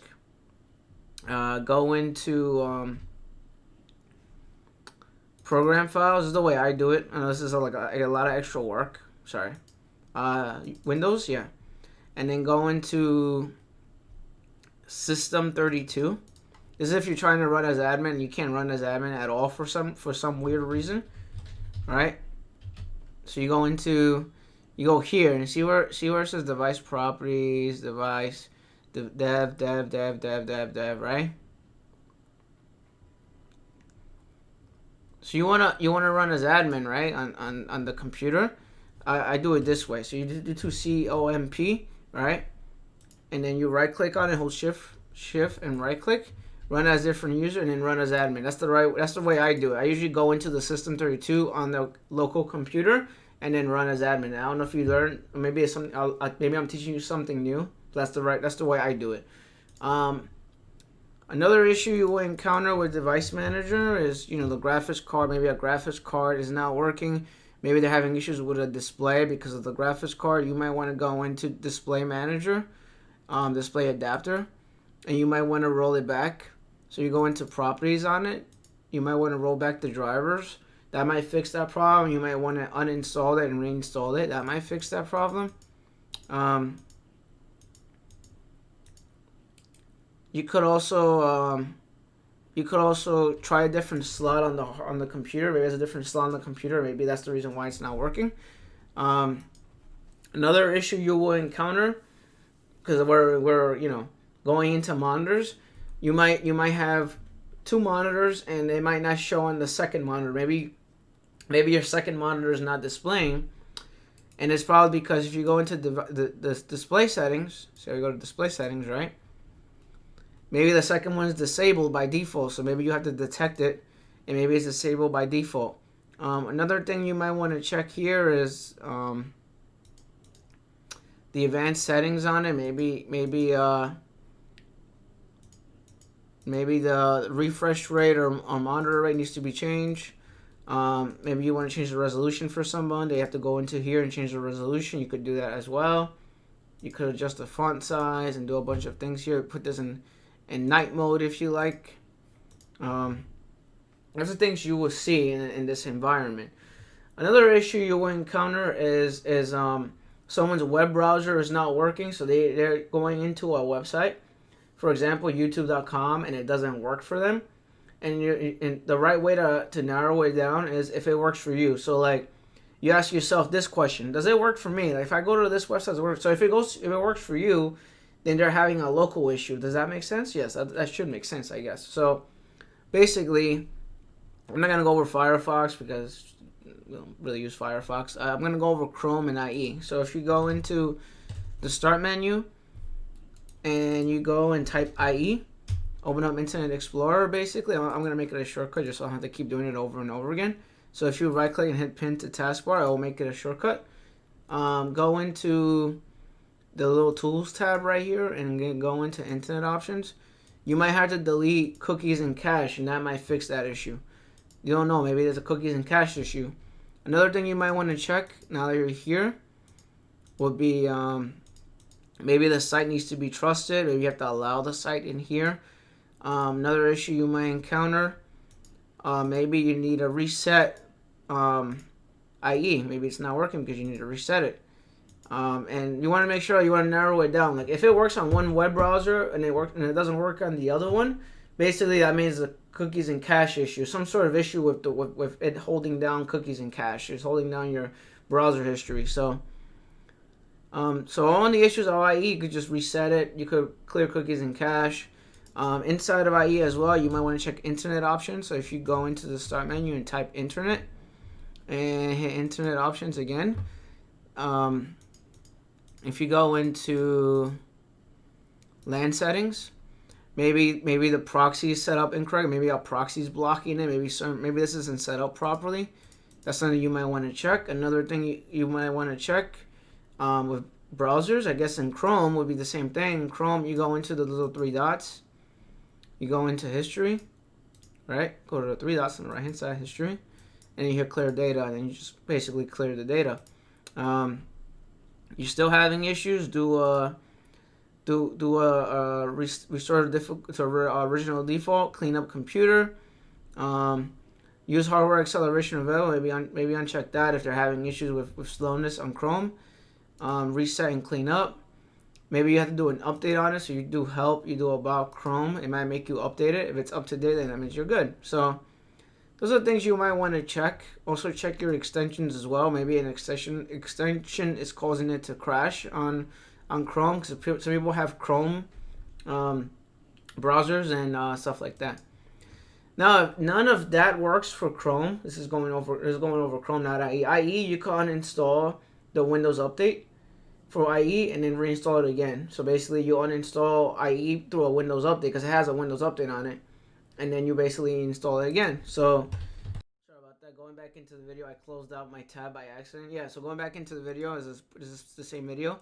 IE, you might have issues with IE, so you might want to go into Windows Updates and check your IE Windows Updates. You could actually remove IE through Windows Update. People don't know that. A lot of people don't know that, but you could remove IE and reinstall it again if you're having issues with IE. That's how you fix Internet Explorer. Edge as well. Like if you clear stuff on Edge, you could do it here. So like go into history and then clear history, and you have like a pen here you could do stuff on. I don't really like Edge. I'm not a fan of Edge. I prefer Chrome, but that's basically what that is. If you're still having issues with Google Chrome, I'll show you something else that you probably would never even heard of, or maybe you read online. Basically, you go into your C drive, go into local disk. This is a little interesting right now. I didn't know about this. I found out about it a year ago. Go into users. Go into your user account. All right. Go into appdata. So here you have all these tabs. There's one called Google Chrome or something like that, right? User data. So all your information, your cookies and cache, websites you go to, everything you do will be under user data. So if you're having a lot of issues with Chrome, for whatever reason, I don't know why you would be having issues with Chrome. Maybe you are, maybe you're not. You go into Chrome and user data. If you delete that whole folder, basically, I'm not going to delete it. If you delete that whole folder, basically, it will recreate the folder again, and it's basically setting Chrome to factory condition, basically. This is like uninstalling and reinstalling Chrome, basically. So basically, you do that, and it will get rid of all this. And then, you have a fresh version of Chrome, if that makes sense. So there's issues you'll see in IE and Chrome. Another issue you will encounter, working level 1 support. Devices and printers, I went over that. Another issue you will encounter, I'm thinking of in my head right now, is basically an application. Maybe an application doesn't run on your computer because you have an application that is only compatible with Windows 7 or something like that. I don't know why you would have that issue, but you might have that issue. So if you right click on the application, hit properties,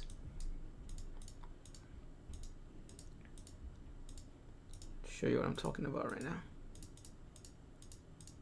I can't do it here. Let's see. Here we go. This is what I was looking for. So if you go into compatibility, you could change the compatibility mode to run as something else. Maybe you're having issues with compatibility issues. Maybe you have issues. Maybe you have to run it back in time as a VESA or an application that's old.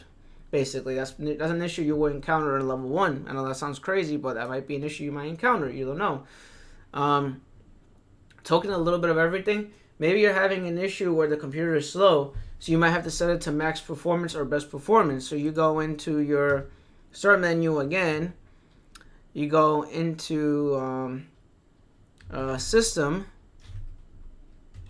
I was doing control panel actually. In the control panel, so a few ways to get into it. I'm gonna do it this way. So go to the C Explorer, right click, hit manage.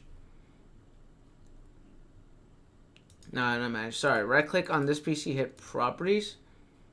And see how it tells you how much memory you have and everything. It's how you check your memory too. Like if you want to check your memory on the computer, how much memory you have, you can right click on it and hit properties and check your memory that way.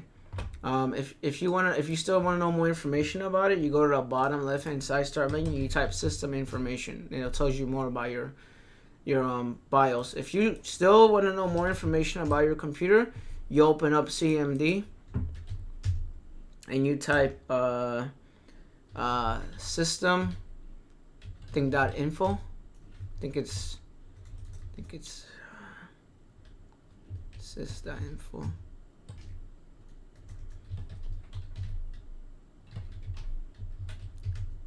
There we go. System information.exe, and it tells you when the computer was last booted, when it was built, when it was installed, who created it, where it was created from, what process you have, what stuff is located on the computer. This is stuff that you might want to know about. Talking about CMD, now that I'm on CMD, maybe you want to know when someone updated the passwords. If you do net user and the name of the person, whoever it is. For me, it'll be Kevin Parnario. It'll be domain. It'll tell you like, what when their password was. We'll go over that in depth when I go over Active Directory, and I'll go over distribution groups. That's gonna be another video. It'll be part of this video. You'll see it in this whole big video, but basically that's what it is. Yeah. So you want to set to best performance. You go into this PC, right click, hit properties. Hit the advanced system settings. Keep in mind that, see where it says change settings here. If you want to add a computer to the domain, people that work in level 1 would know what I'm talking about. If you want to add a computer to the domain, you hit properties, change settings, because now that I'm here, I'm going to talk about it, and you hit change, and then you can add it to a domain, basically. Sometimes you'll have issues where a computer falls out of the domain. So what you want to do is you want to remove it from the domain, add it back to work group, add it back to workbook, restart the computer, and then go back to the domain again and add the computer again, and then that fixes that issue where a computer is out of the domain or the computer is not being seen by Active Directory or any of those things. So if you go here, you have Device Manager as well. You have your device installation settings as well. You have your advanced. So this is where you will go. So if you want to set for best performance, you go into your advanced system settings, go into performance, go into settings, and then here adjust for best performance. It will uncheck everything, and that's basically what it does. If you want to add more, if you want to change the virtual memory, you could do it here as well. You have your virtual memory here as well. If you want to allocate certain memory for certain things, you could do that. You want to turn on DEP, you could do it here as well. System restore. So if someone's having an issue with their computer, you might want to do a system restore and go back in time to fix it.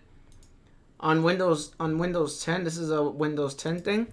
You might want to do go into recovery options. So you could type recovery here in the start menu, and then you might want to create a recovery drive. Open system restore. Open system restore. If you're still having issues, you hit here and hit reset this whole PC. It will reset the whole PC. This will do an advanced startup. It will go into startup, advanced startup, the blue menu. Basically, it looks like this. Show you what I'm talking about. Windows 10 advanced option. So it looks like that. So you see what I'm looking at right now? It looks like that. So then you could run command. You could run the command line. You could do a system restore. You could do a bunch of things here. That's when you press F8. If you want to go into safe mode, you press F8. Another way to go into safe mode would be if you enable it here. So like if someone has a slow computer, because I'm going to go over this right now because I'm going to go over F8 or safe mode. If someone has a slow computer, maybe they're having stuff that's running in the background. You might want to go into msconfig, and then basically you type msconfig, and you might want to disable some startup items that are running on the computer. These are things that start up automatically. You might want to disable it. This is msconfig basically. So if you go to the bottom left hand side and you type msconfig, it does that for you. And here you can make it go into safe mode. If you restart the computer, it will go into safe mode. If you wanted to create a log, you could create a log here as well. So these are things you could do on the computer. You go into the advanced options. You could change the processors that are running. Is there some services that run? And yeah, and that's it. That's pretty much it for this section. An application is not closing for some reason. You want to go into Task Manager. You right click on the taskbar down here. You hit Task Manager, and you could just kill the app right here and hit End Task. You have your performance right here because I'm going over Task Manager now. This tells you when's the uptime. When was the last time it was running? The computer's been up for 5 hours now. It tells you what speed it is with the processors, the threads, the memory. If you want to get into more in depth, you open up the resource monitor. It tells you more in depth about it. Check the CPU, memory, disk, network. You could save something if you need to save something. App history tells you the app history of certain things. The startup is like when I went over the startup stuff, the things that start up automatically. Maybe you have someone that hasn't logged off. Maybe you logged in as an admin, and if you right click on their name, maybe you could kick them out of that computer. You have your details. These are your services. Like I went over services. The one you want to care about is Print Spooner, and that's it. Some other ones here, but don't really use them. Going into right-clicking, you could go into taskbar. You could lock it. You could unlock it. You could put the taskbar location on the bottom, on the right. It's entirely up to you. You could add the People's tab if you want. You could do your lock screen right here. Screen timeout settings.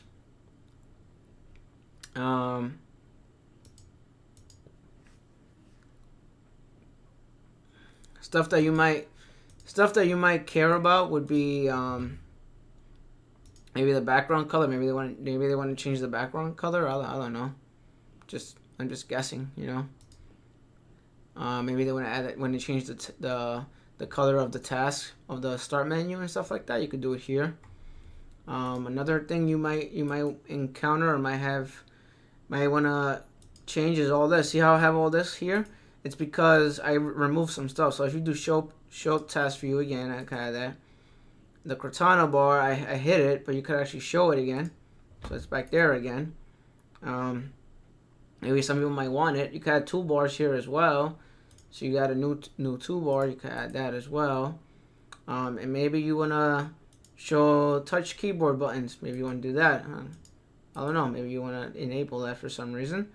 So if you want to remove this again, you just go back here and you hit it. I don't want this. I want to get rid of it. So those are things that you would see in a level 1 support. Another thing you will encounter would be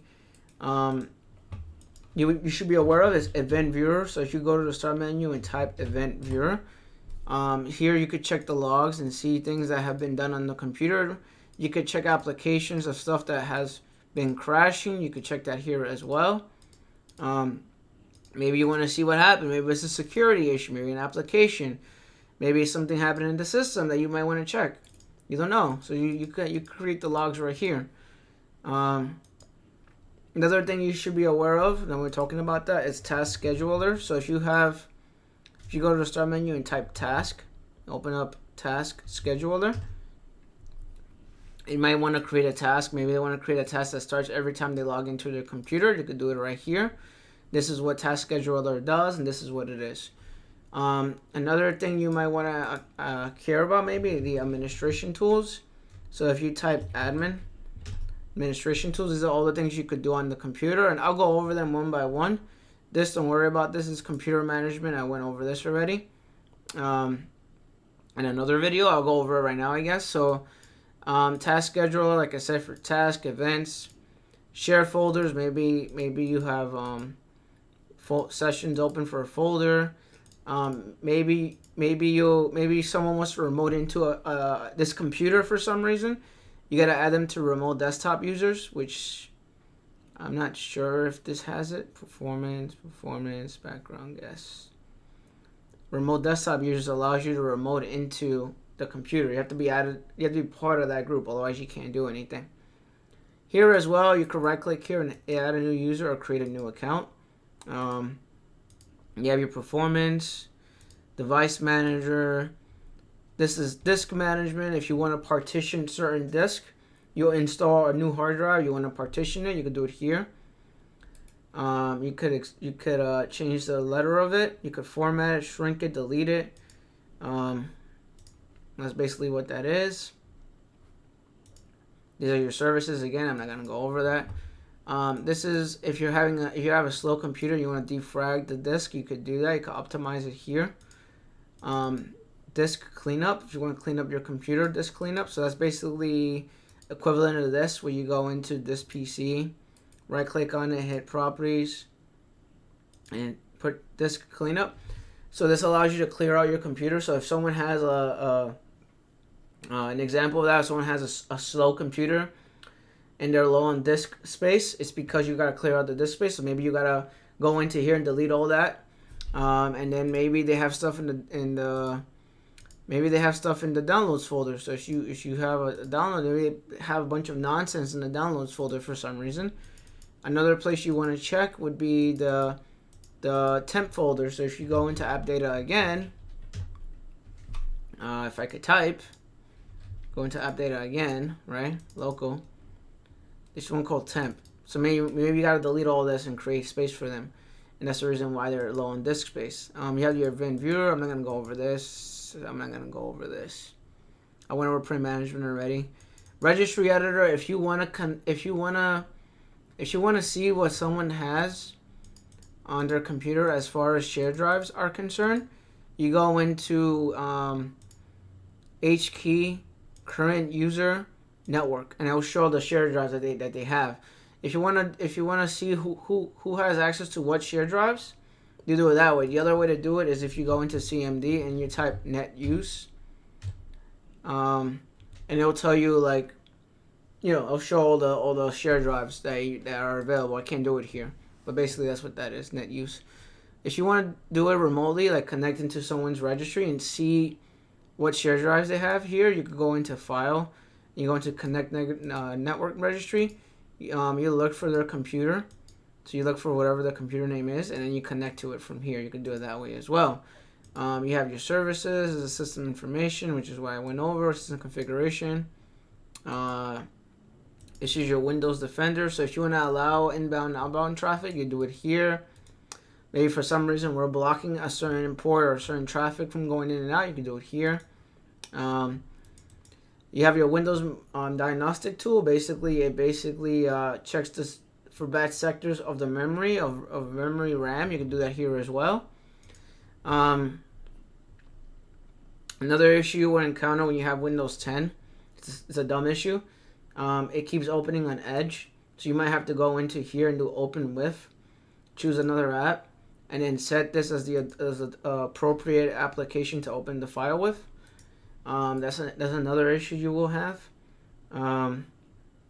Another issue you will have will be shared drive folder. So if you want to map a shared drive folder, you go into this PC, map the network drive. You can map it right here. So they have a shared drive folder you want to map. You can map it right here. Sometimes the map folder or the drive is no longer showing up here. It might disappear, or it might give you some sort of weird error message. What you want to do is you want to go into disconnect network drive and then re-add it again. So they're having a weird issue with that shared drive, re-add it again. Remove it and re-add it again. That will fix that problem. Another issue you will encounter will be, I'm going over all the basic stuff, will be, let's see, what else can I go over? Will be,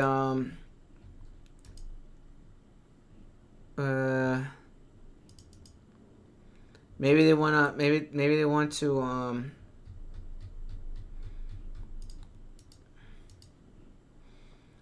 do remote desktop, for example. Sorry, I'm trying to think of stuff in my head.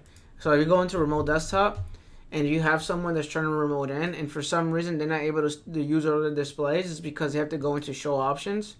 You got to go into display and then use all displays, use all monitors. Hit connect and save it, and then save it, and then you're good after that. Also here, if you're having a user having issues with Citrix and remote desktop here, you could actually change the experience here.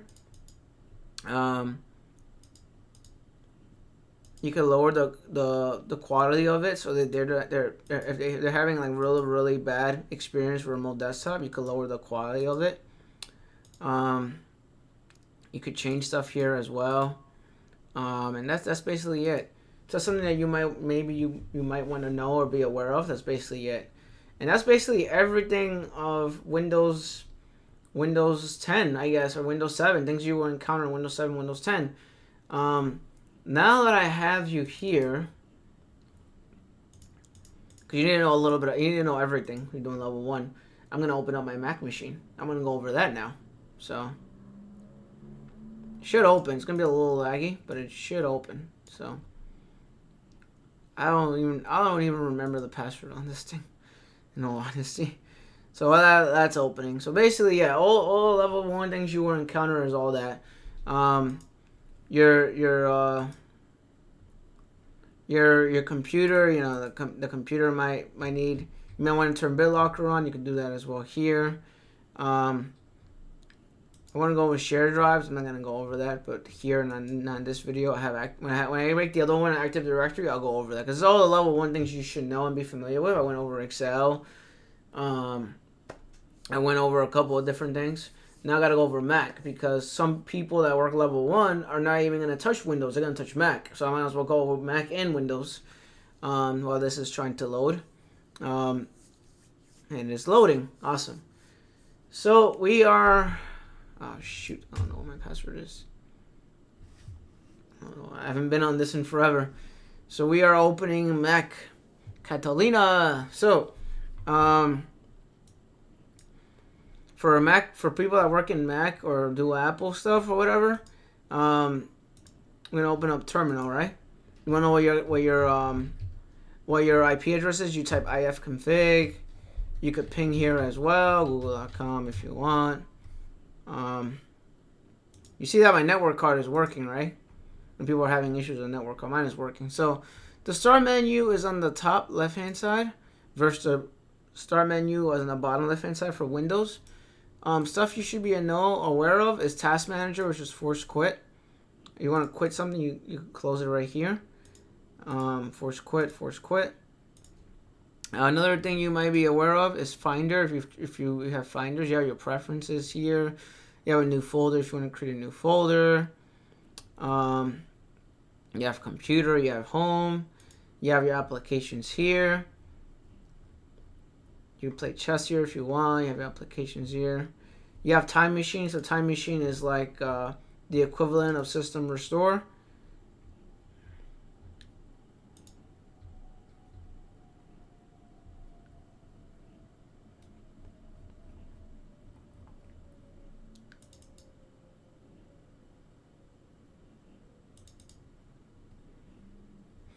You have your activity monitor right over here.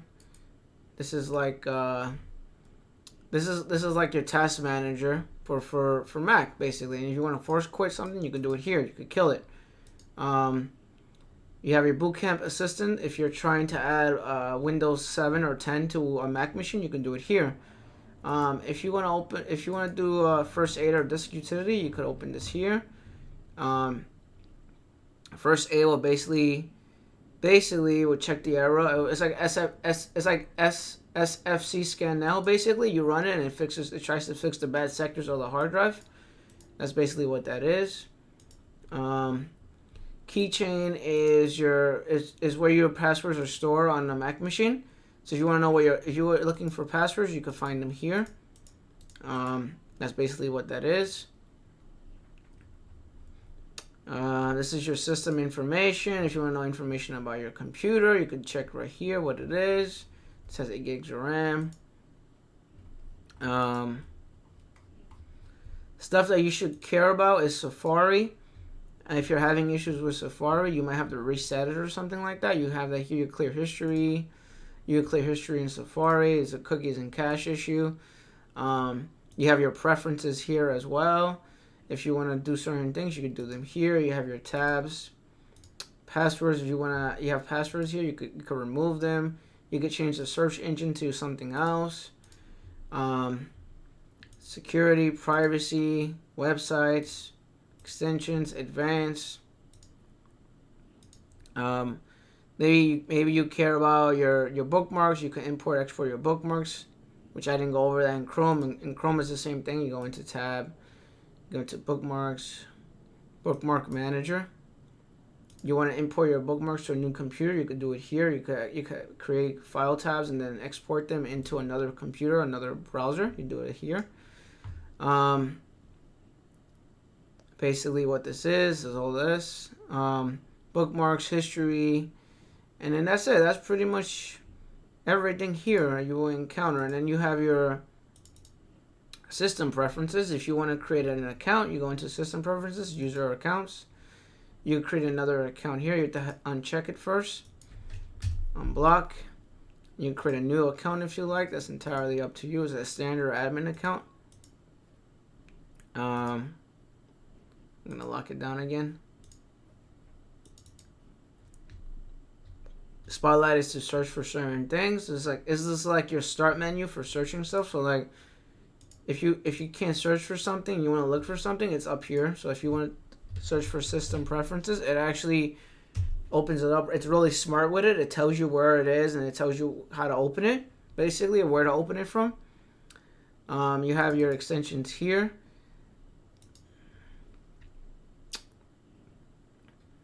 You have your internet accounts here. If you want to add Outlook here on Exchange, you could do it here. You could add your Gmail account as well. It's entirely up to you. You have your languages here. If you want to change the language, you could add a different language. You have your display settings and color.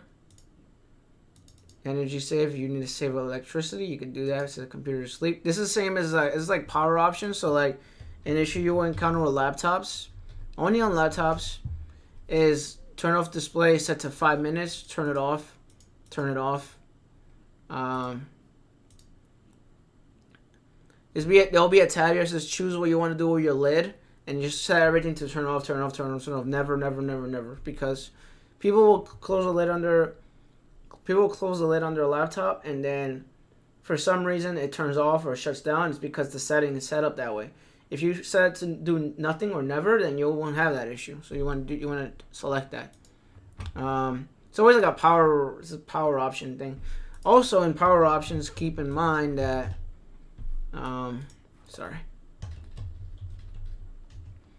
Also, power options, keep in mind that sometimes it's not set up properly. So if the power balance is set up like not correctly, then you'll have issues where someone's having issues with slowness on their computer because power options is controlling the memory or the processor of that computer. So you might want to check power options to see if that fixes that problem. Now that I'm thinking about power options and thinking about all that stuff, it's stuff that you will encounter. Also here, your sound, like your sound settings are right over here. My sound settings are back down here. If someone's sound's not working, you want to go here and see if it's even on. If it is on, you might want to go into sound, because I'm talking about sound right now. Right click on it and hit sound, right?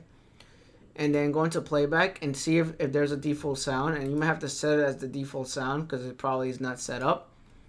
If you want to enable certain things, you could do it here as well. You could disable, enable. I always set this to do nothing. For some people, it's set to 50%. I don't like that. And here you could go into the properties and increase the volume, lower the volume, increase the microphone. You could also go into the advanced tab and then change the default format as well. There's little things you should be aware of. Adding a printer on a Mac machine will be the same thing. So you hit printers and scanners, hit the add sign, and then when you do, you have an IP printer. Put the IP in there and then hit OK, and then that's it, and you're all set. You're all set after that. You don't gotta do anything crazy. So adding a printer would be that way.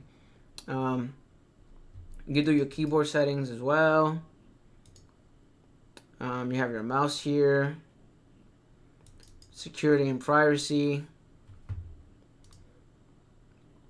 general vault apps. Maybe you have an app that does not want to open for some reason. You have to enable it here. Uncheck this. I'll hit this. Put your password in here and allow identified developers. Require password. You can change it here. Firewall. Turn on firewall. This is like BitLocker for Windows. Your firewall. Maybe you want to turn firewall on. Privacy. It's your privacy tab right over here. Your network is right here. It tells you what your IP address is. You hit the advanced settings. Maybe you have a proxy server on this Mac machine or this laptop. You might have to set up the proxy on it. You could do it right here. Yeah, and that's it. That's basically it for Mac. Majority is Windows, but this is Mac stuff as well. You have your contacts and calendars here.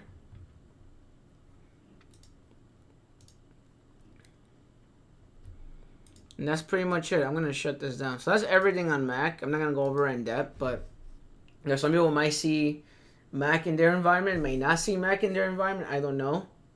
So that's the reason why I'm going over Mac a little bit, just so you know what it is and how it works. For the Windows side of things, if you go into your, I'm going to show you something real quick. You type default app. So this is an issue that I'm having with everyone in my job. Basically, want to change the default app to Outlook. So if you use Outlook in your job, you change it to Outlook because you're gonna have that issue. And change the default web browser to Chrome. It's gonna say Edge. You could change it to Chrome. Another issue you will encounter now that I'm talking about that would be notifications. So if someone gets getting flooded with notifications from Outlook, have like you'll have a black tab on the right hand side, like where I am.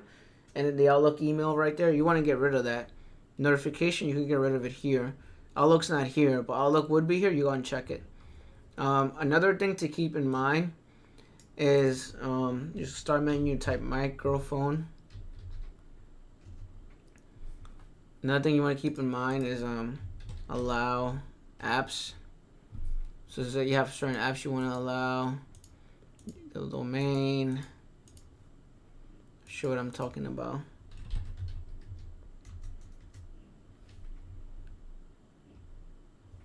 Choose which apps can access your microphone. So they did a Windows update, and then this needs to be on.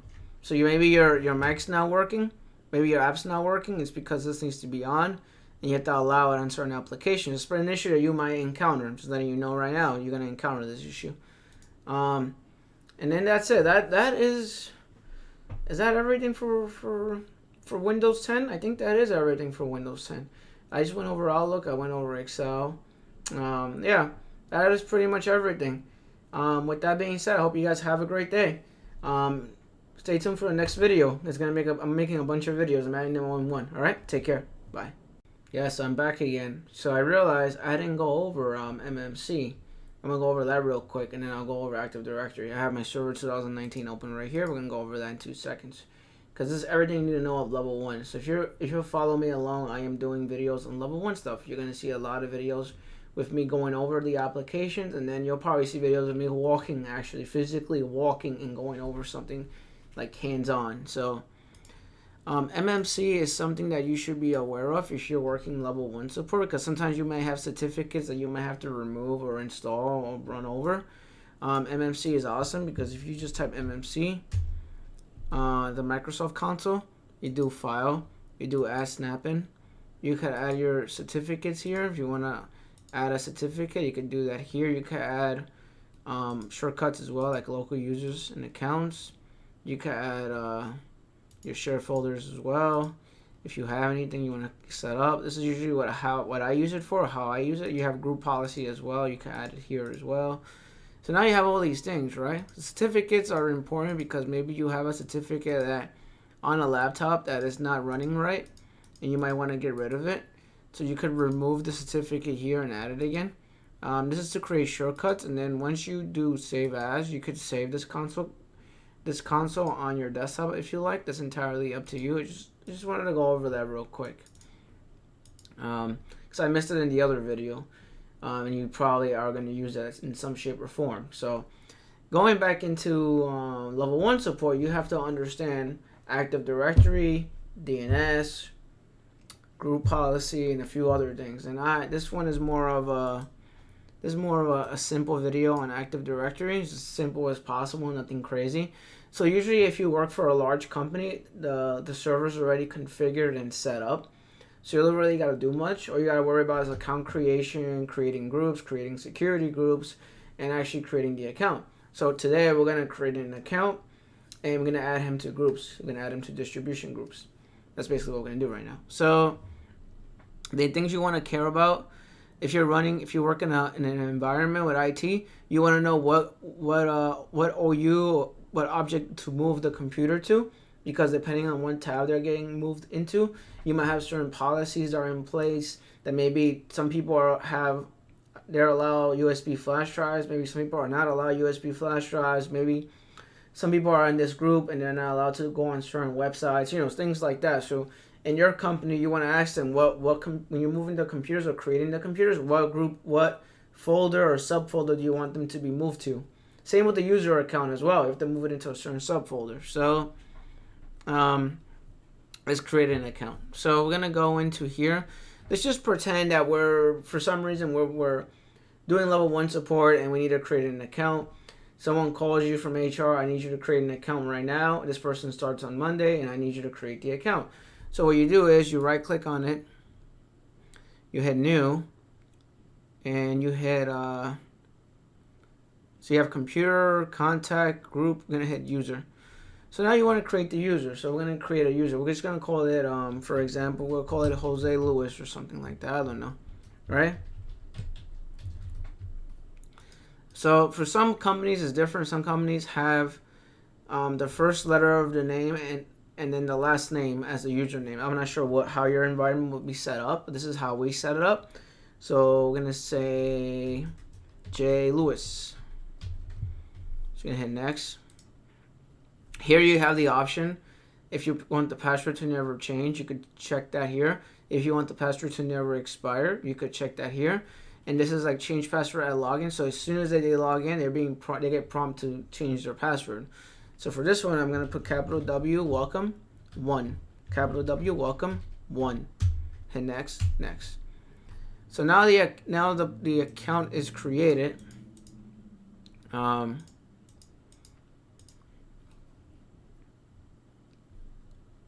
Should be around here somewhere. You would think, right?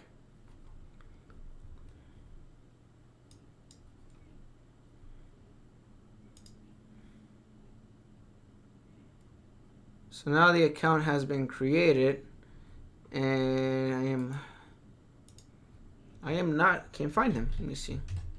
Oh, there he is. All right. So me, I like to enable like advanced settings. So you go to the advanced options. I put advanced options now, so you can see everything. So you go to the view, advanced options. You can see everything. I'm gonna move him over to the right one, if that makes sense. Yes, I'm gonna move him in here So now he's in here, right? Say if you want to add a description, you could do it here. You want to add an office number here. You want to add an email address, you could do it here. You want to add the address, you could do it here. The account is here, profile. An important thing to note, if you want someone to log in and if you want them to have access to a certain share drive immediately, map to the home folder, you can map it here and then hit connect and then hit OK. And then when they log in, it will create that, that share drive directory for them, and they log in and then they're good to go. Thing to note is telephones, if you're working in a Cisco call manager environment or Cisco environment, IP phone is very important. You might want to make sure you have the number there so then it reflects on Cisco call manager. That's basically what that is. You have an organization. Maybe you have a manager that he reports to. You might want to add him here. And then that's it. That's like the basic stuff that you need to be familiar with. So now we're going to add him to a couple of members and a couple of groups. I want to create a brand new group. I want to create a distribution group. So basically a distribution group is a group that basically people are added to that group. They're able to receive emails and send emails and stuff like that. So I'm going to create a distribution group. So we're going to go back here. We're going to right click on it. We're going to hit new and we're going to hit group, right? I want this one to be a distribution group. So we're not going to do security. We're going to do distribution group. And then we're going to do IT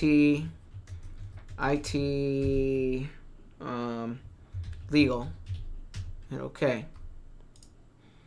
So now if you open it up, you want to add members in it. So you create your members. You can add a bunch of members in it. So if you type Louis and type Jose, I guess, you add him. Hit OK. So now I added him. That's basically what that is. So now if I wanna him to be an admin, I will have to add him to the admin group. Obviously, right? So we have the administration group. If you double click on it and you go to members, you see all the groups that are associated with. You can add people into this. So this is not the right group. I'm on the wrong group actually. So it's domain admins. This is a security group. So you want to add him to a security group, you can add him here. So if you hit add, hit Jose, hit apply, hit OK. Now they're an admin. Now they're a full admin. So this is a distribution group. Depending on your environment, the distribution group might get created in Active Directory, or it might get created through Exchange 365. Every company is different. I'm not sure how your company is set up, but every company is different, and that's the way they have it set up. Every company is different. So stuff that you would commonly see working in IT. So if you want to create a security group, you do the same thing. You just right click on here, you hit new, you hit group again, right? And you create a security group. So if you want to create like a group to block flash drives, you can do that here, and you can create a group policy. I'm not going to get into that. Also, you have the option to create a printer. So if you want to create a printer, you could do that here. Here you have the option to create a organization unit as well. If you want to create a contact group, you could do that here too. So you want to create a contact group, you could do that here too. There's a lot of things you could do here. And that's basically 101 easy stuff on how to create a user account on Active Directory and how to create a group.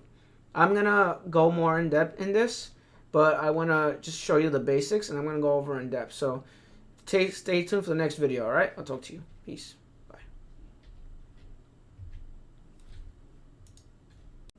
Hey guys, how you doing? It's Kevtech here, bringing another video on information technology. I hope you're having a good day. Happy Wednesday, Feliz Navidad, Merry Christmas, Happy Kwanzaa, etc., etc. Happy holidays. So I just actually worked out. I'm sweating right now, but I want to make this quick video because I have to compile a bunch of videos, and that's going to be very time consuming, but I also want to make this video as quickly as possible. So part of being an entry-level IT support, desktop support, technical support, help desk, service desk, any IT level 1 support, you need to understand how Mail Exchange works, and you need to understand how Active Directory works. So I actually created Exchange and I created Active Directory just now on this computer. I have a new computer, and basically I want to go over it. So I can't go over this stuff unless I created it. So I created everything, I configured, I set everything up. I'm gonna put a video below in the description. I made a lab 10 or a lab. I made a lab on how to configure server 2016 with Exchange 2016. So if you want to look at that, you could look at that. You could do this on your own on your computer if you like. But this is a level 1 support video, so this is to show everyone Exchange admin console and just show you everything that we have here and show you how to create an account and stuff like that. So first thing I want to go over is I want to create an account on Active Directory. Second thing I want to do, I want to connect that account to Exchange. Third thing I want to do is I want to go over distribution groups. And I want to go over all the tabs here, and I just want to go over everything. So let's go into our Active Directory. Obviously, you can't do this unless you have this configured and set up, and I have it set up already. So I'm going to create an account, right? So every company has their own domain or account. So usually you will right click on it and you hit new. Obviously, depending on the environment, you basically have to move the user account to a certain profile or a certain OU and stuff like that. So this is going to be called Tom, and I'm going to call it Wells. It's going to be T Wells because I go by the first letter of the name and the last name. That's how we do it in our job, and that's how I do it in a couple other jobs. I have it done that way. We're gonna put for password, we're gonna put password capital P 123, password capital P 123, and then I'm gonna do change security control, user password never expires, accounts disabled. I'm gonna hit next, next, next. All right, now the account is created. I want to enable advanced features just so I can see everything. I'm gonna move them over to users. I'm gonna hit yes. So you're going to go into your mail exchange. This is if you're working in an office. You go to the user mailbox. So you have the option here of basically, let me just put the time zone because it needs to know what time zone I'm from, obviously.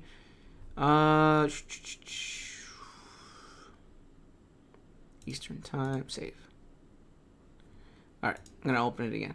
So obviously if you go to user mailbox, you have the two options. Either you could manually create the mailbox by starting fresh with new user, or you could go into your existing mailbox and then look for the person. So for this one, I'm gonna do Tom T Wells or T Well.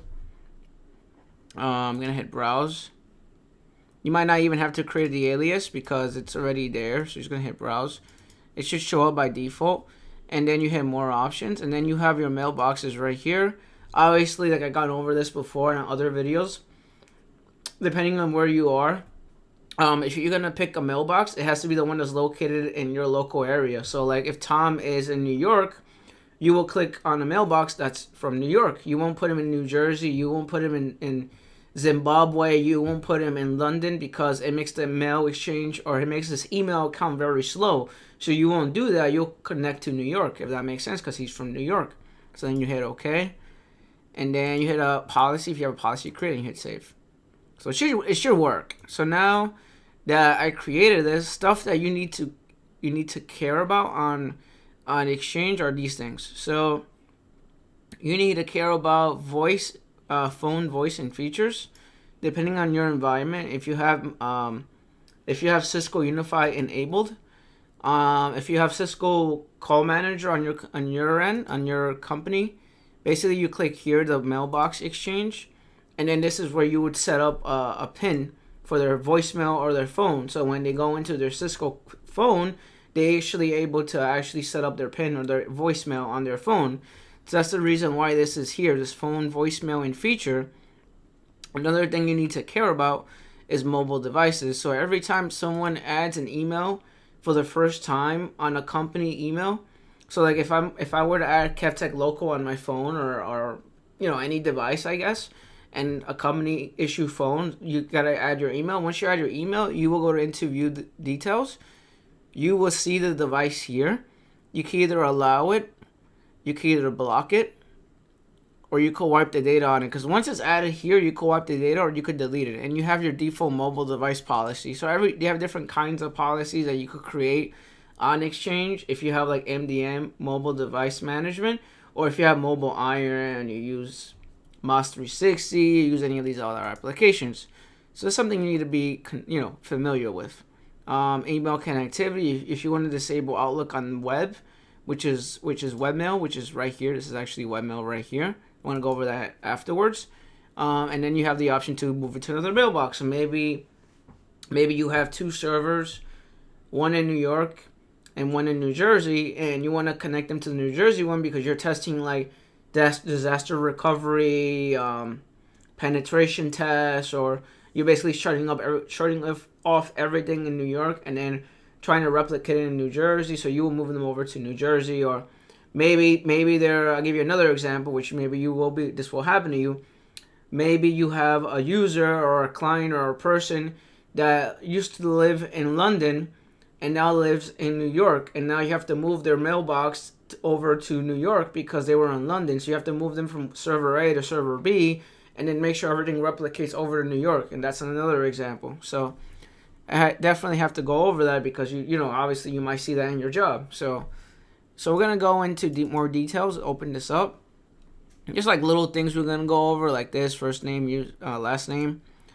Say, for example, someone is leaving the firm, leaving the company. You want to go into hide from address list. That is very important.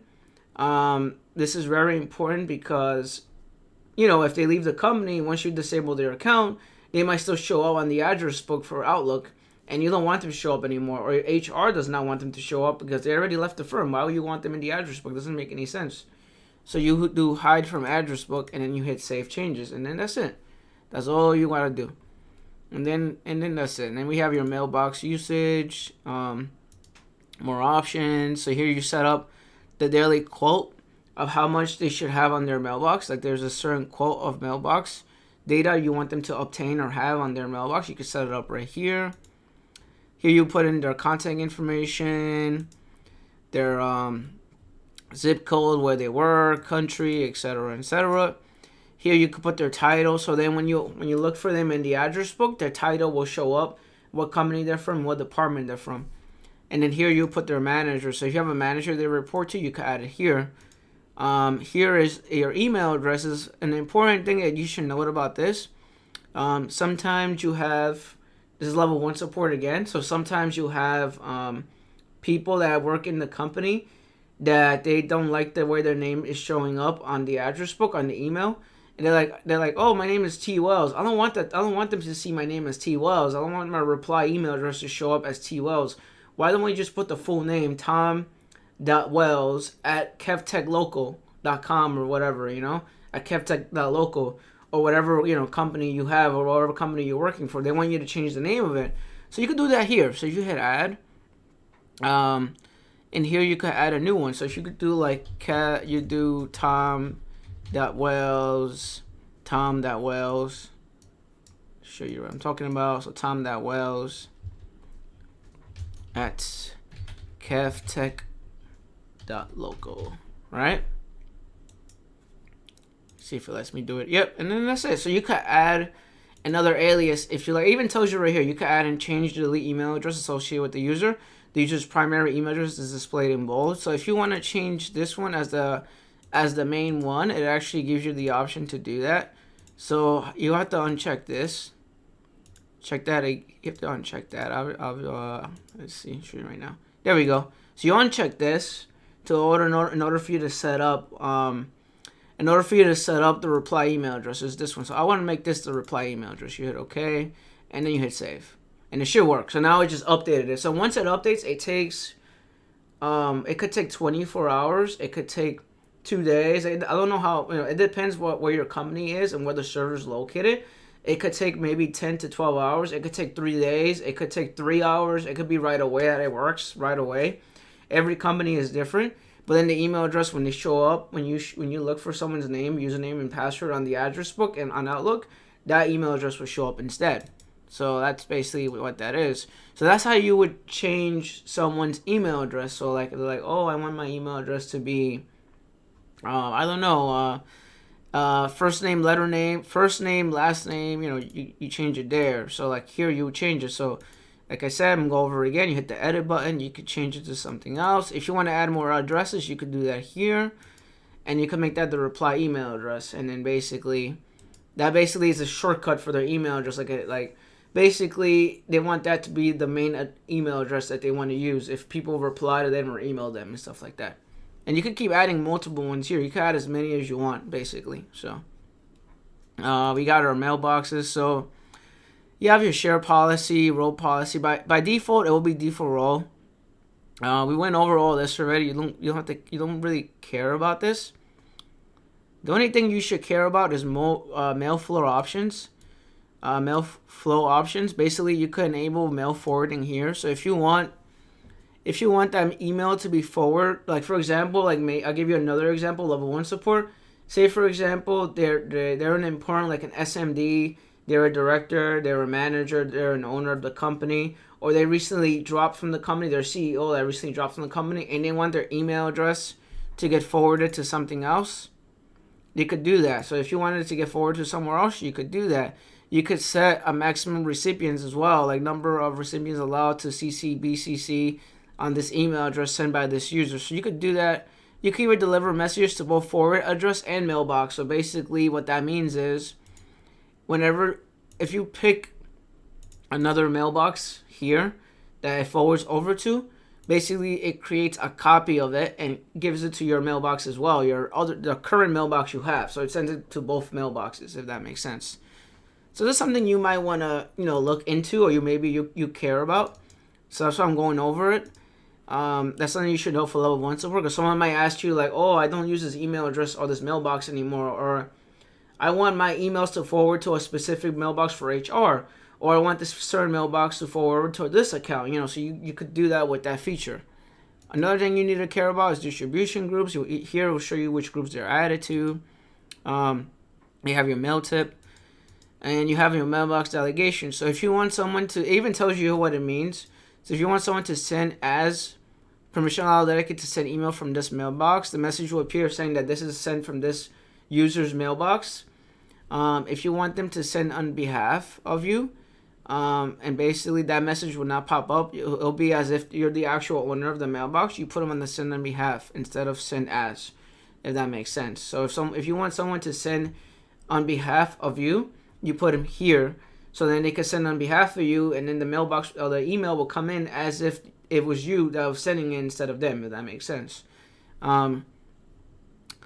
This you need to care about full access is because full access allows you to dedicate to open this mailbox, but also behave as an email or mailbox user. So that basically means that if I were to hit administrator, add him here, and then hit save, I would be the owner of the mailbox. So then when you open up Outlook, the mailbox of the user will show up on the left-hand side of my email or my Outlook client. And then I have access to their mailbox, to the person that I just added. So like I have full admin rights to their mailbox. That doesn't necessarily mean I just have access to the mailbox. That means I have access to their mailbox, their calendar, their contacts, everything. Basically everything of the person of their Outlook mailbox. Basically everything of Outlook. Basically, and then the only reason you would do this or have this feature enabled for somebody is if you want to have multiple mailboxes. If you work for a publishing company, or you work for HR, or you work for you work as a manager or a senior managing director, and then you just recently laid off someone and you want to see what they have in their mailbox. That's the only time you will give somebody full access. Another time you will give somebody full access is if you're an IT support level 1 guy, and someone needs access to a calendar, or someone needs access to a certain contact list or a certain contact group or something of that nature. Basically, you add a mailbox on their behalf. You right click on the mailbox, and then you hit properties, and then you give people access to like editor, reviewer, publisher rights, etc., etc. If that makes sense. That's the only time you would do this. So those are the only scenarios I would see that happening. I mean, it could be some other stuff as well. I mean, it's entirely, depends on your environment. But that's the stuff that will happen to you. Here, you could do a link mailbox. It even tells you what that is. Mails with an external account if you want to add an external account. And then here, we'll go over a user mailbox. If you just want to create a regular user mailbox, you could create one here. That's entirely up to you. So if you just want to, if say for example you have you have someone that works for a firm and they just want a mailbox only. They don't want an Active Directory account. They don't want an AD account. They just want a mailbox and they want to have access to that mailbox.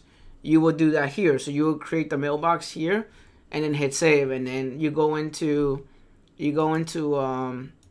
full mailbox rights again, like I said, mailbox delegation, and then you add them to the mailbox. So then they'll have access to the mailbox, but you don't have to create an Active Directory account because they just want a mailbox. So that, I don't know if that makes sense for you guys, but that's basically what this is. All right, so we're gonna jump into groups. Now I went over a mailbox. So I'm trying to go over one by one. So groups is a distribution group. So you could create a security group, a dynamic distribution group. Even tells you what it is. Like it's a calculates every time a message is sent to the group. This calculates based on rules you define when you create the group. Specify the recipients of the member of this group, recipient types, users with mailboxes, users with mail users, from external email addresses.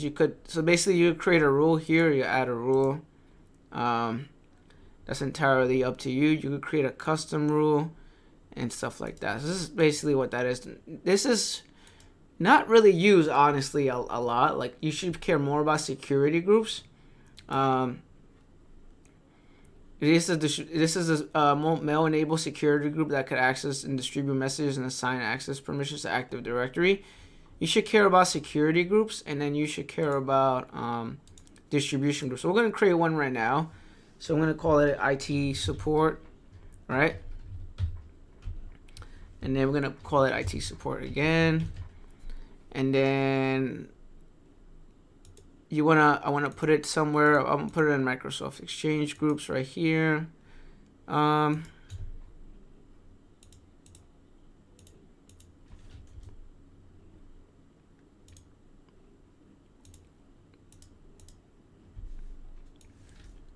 Gonna call it IT, and then we're gonna here you could create the owners. So if you want to make someone an owner of the distribution group, you could do that here, or you could remove them. And we're gonna add members. So we're gonna add our buddy Tom Wells right here. Add him, okay.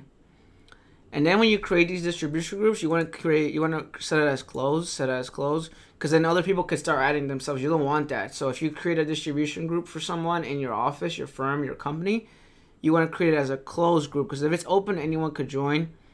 If it's open, anyone could leave the group as well. You don't want that. So you just hit save, and then that's it. And then you have your distribution group.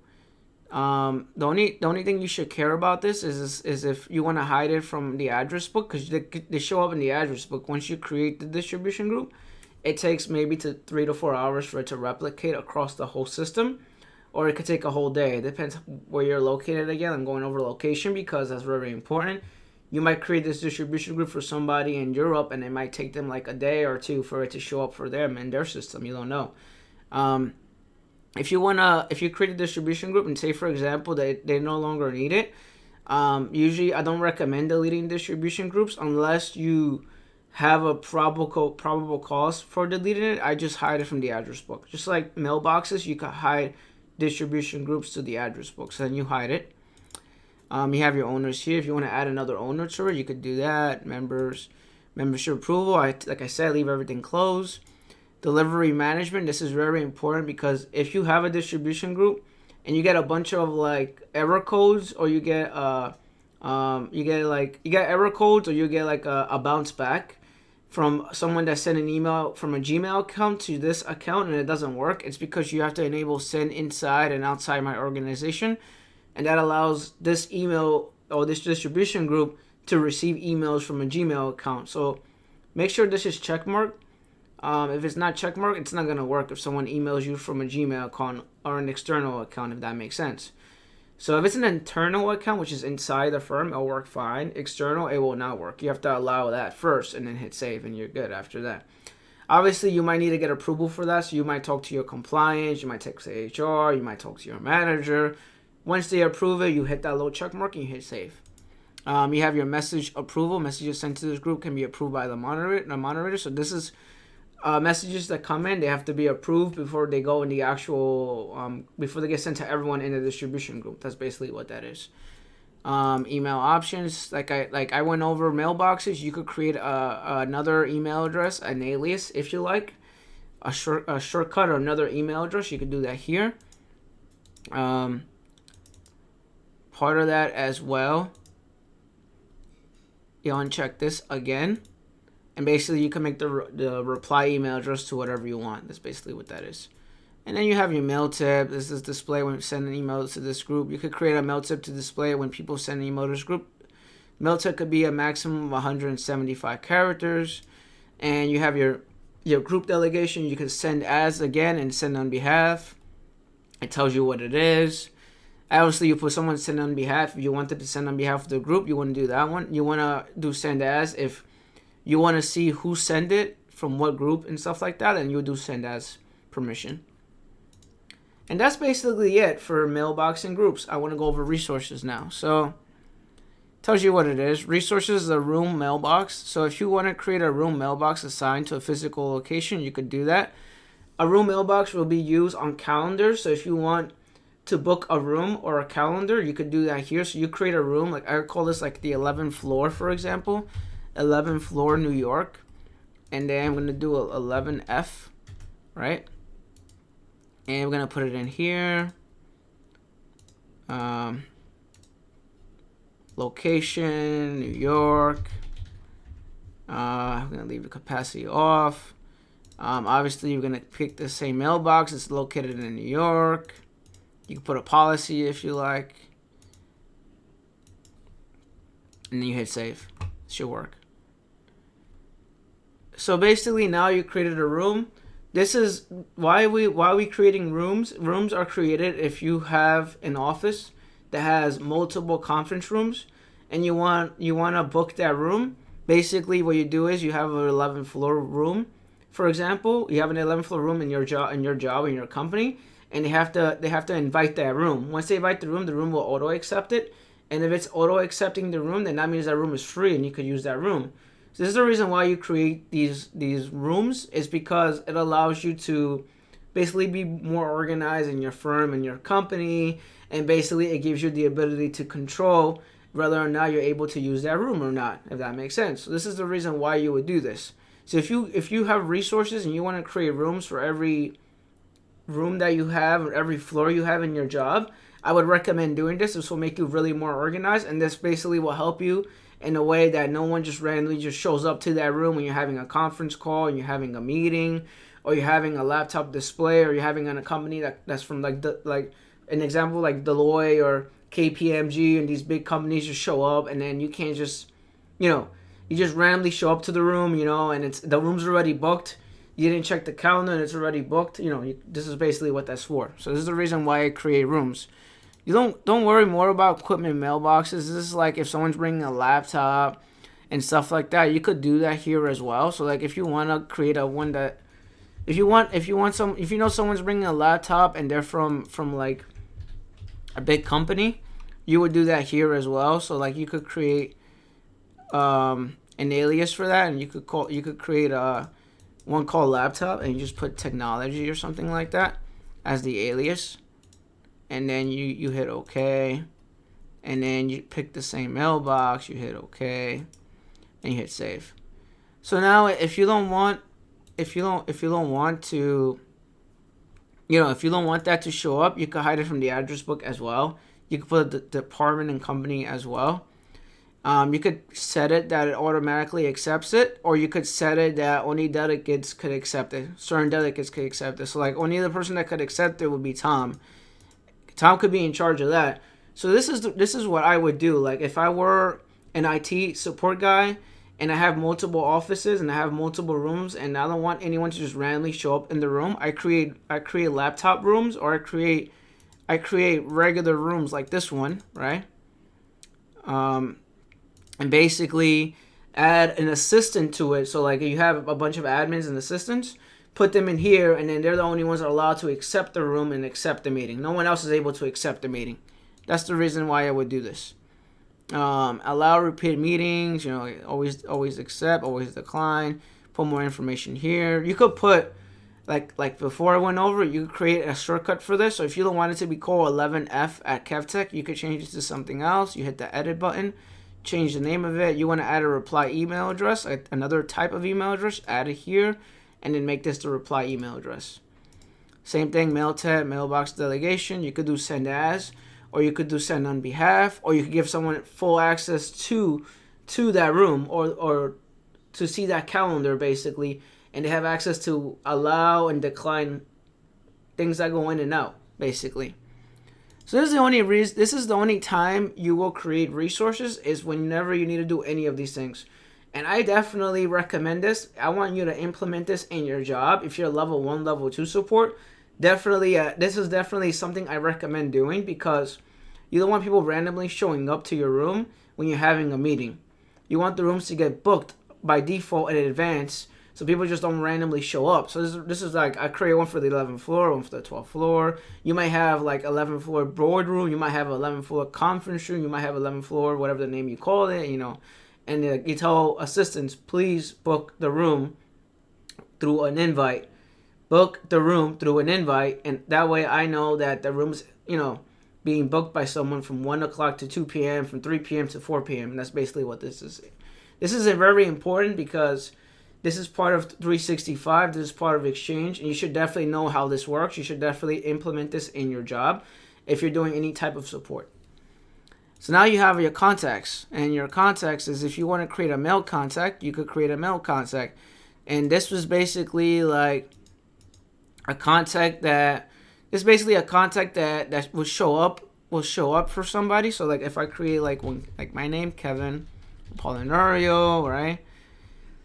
We'll do Kevin, right? And then, you know, you guys know my Gmail account already, right? Why is this important? I'll show you right now why this is important. And then I'm gonna put okay, save. So if I want someone, you can hide this in the address book as well. So like I recommend hiding stuff in the address book. I don't recommend deleting anything, because you never know if someone is ever coming back to the firm, or if someone's ever coming back to that job. So I like to disable everything and just hide everything. That's basically how I do it. I don't delete anything unless I am told by HR, my CTO, or by my director. Then I will delete it. Obviously I wouldn't delete it because, you know, I feel like it doesn't work that way. You have your contact information, organization, email, and then manager, you know, who to report to in general. So why is this created? What's the point of this? So this is a contact that you will create. So like if you create these contacts and you add email addresses to them, it goes to that email address. So like if I were to send an email to this contact list, it will email it to my Gmail account. That's basically what's the purpose of this. What's the point of this basically? And you create a mail user account as well. So if you want, you could create a mail user account, and you could create a mail user account here and then add them here. So like if I were to create Kevin, the same thing, 63 gmail.com. We're gonna add it for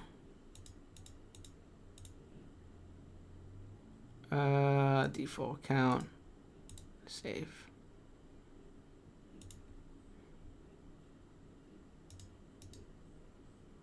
Well, actually, I can't do this one. I need to set up an SMTP, which I don't have for this. It's not gonna work.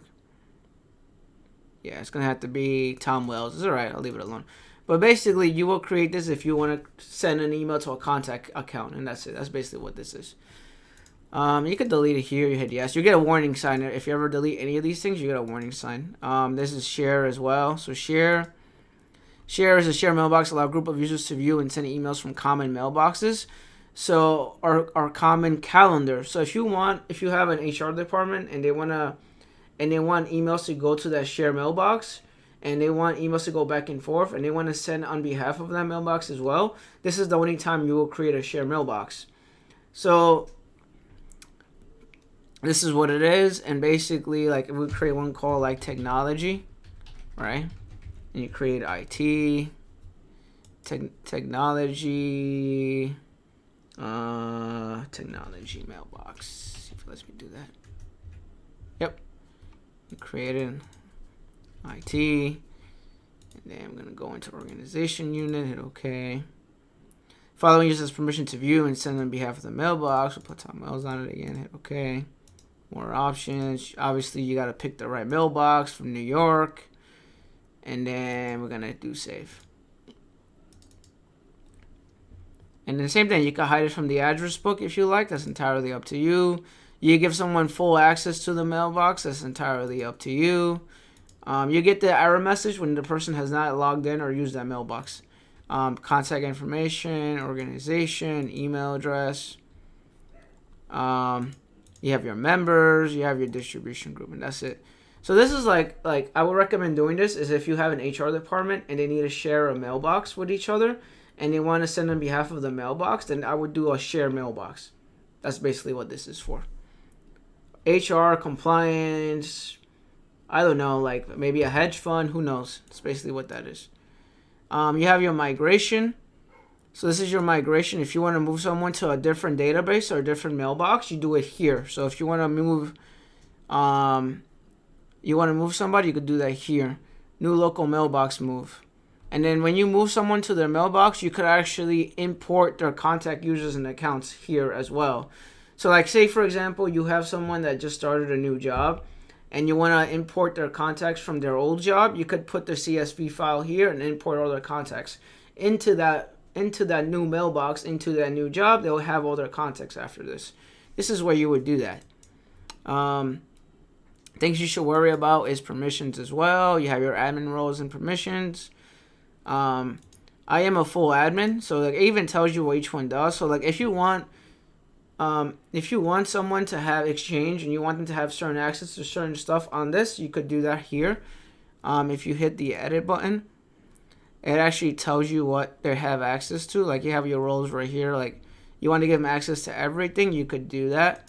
You want to put certain members here to be part of it, you could do that here. So like in your job, obviously, you probably will have a unique group here that's associated with level 1 support or helpdesk like this one, and they'll only have access to certain tabs, if that makes sense.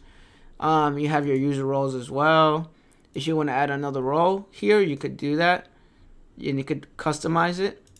You have your Outlook web app appliances here as well. Features. So this is the webmail. This is the webmail, which we're going to go over in 2 seconds.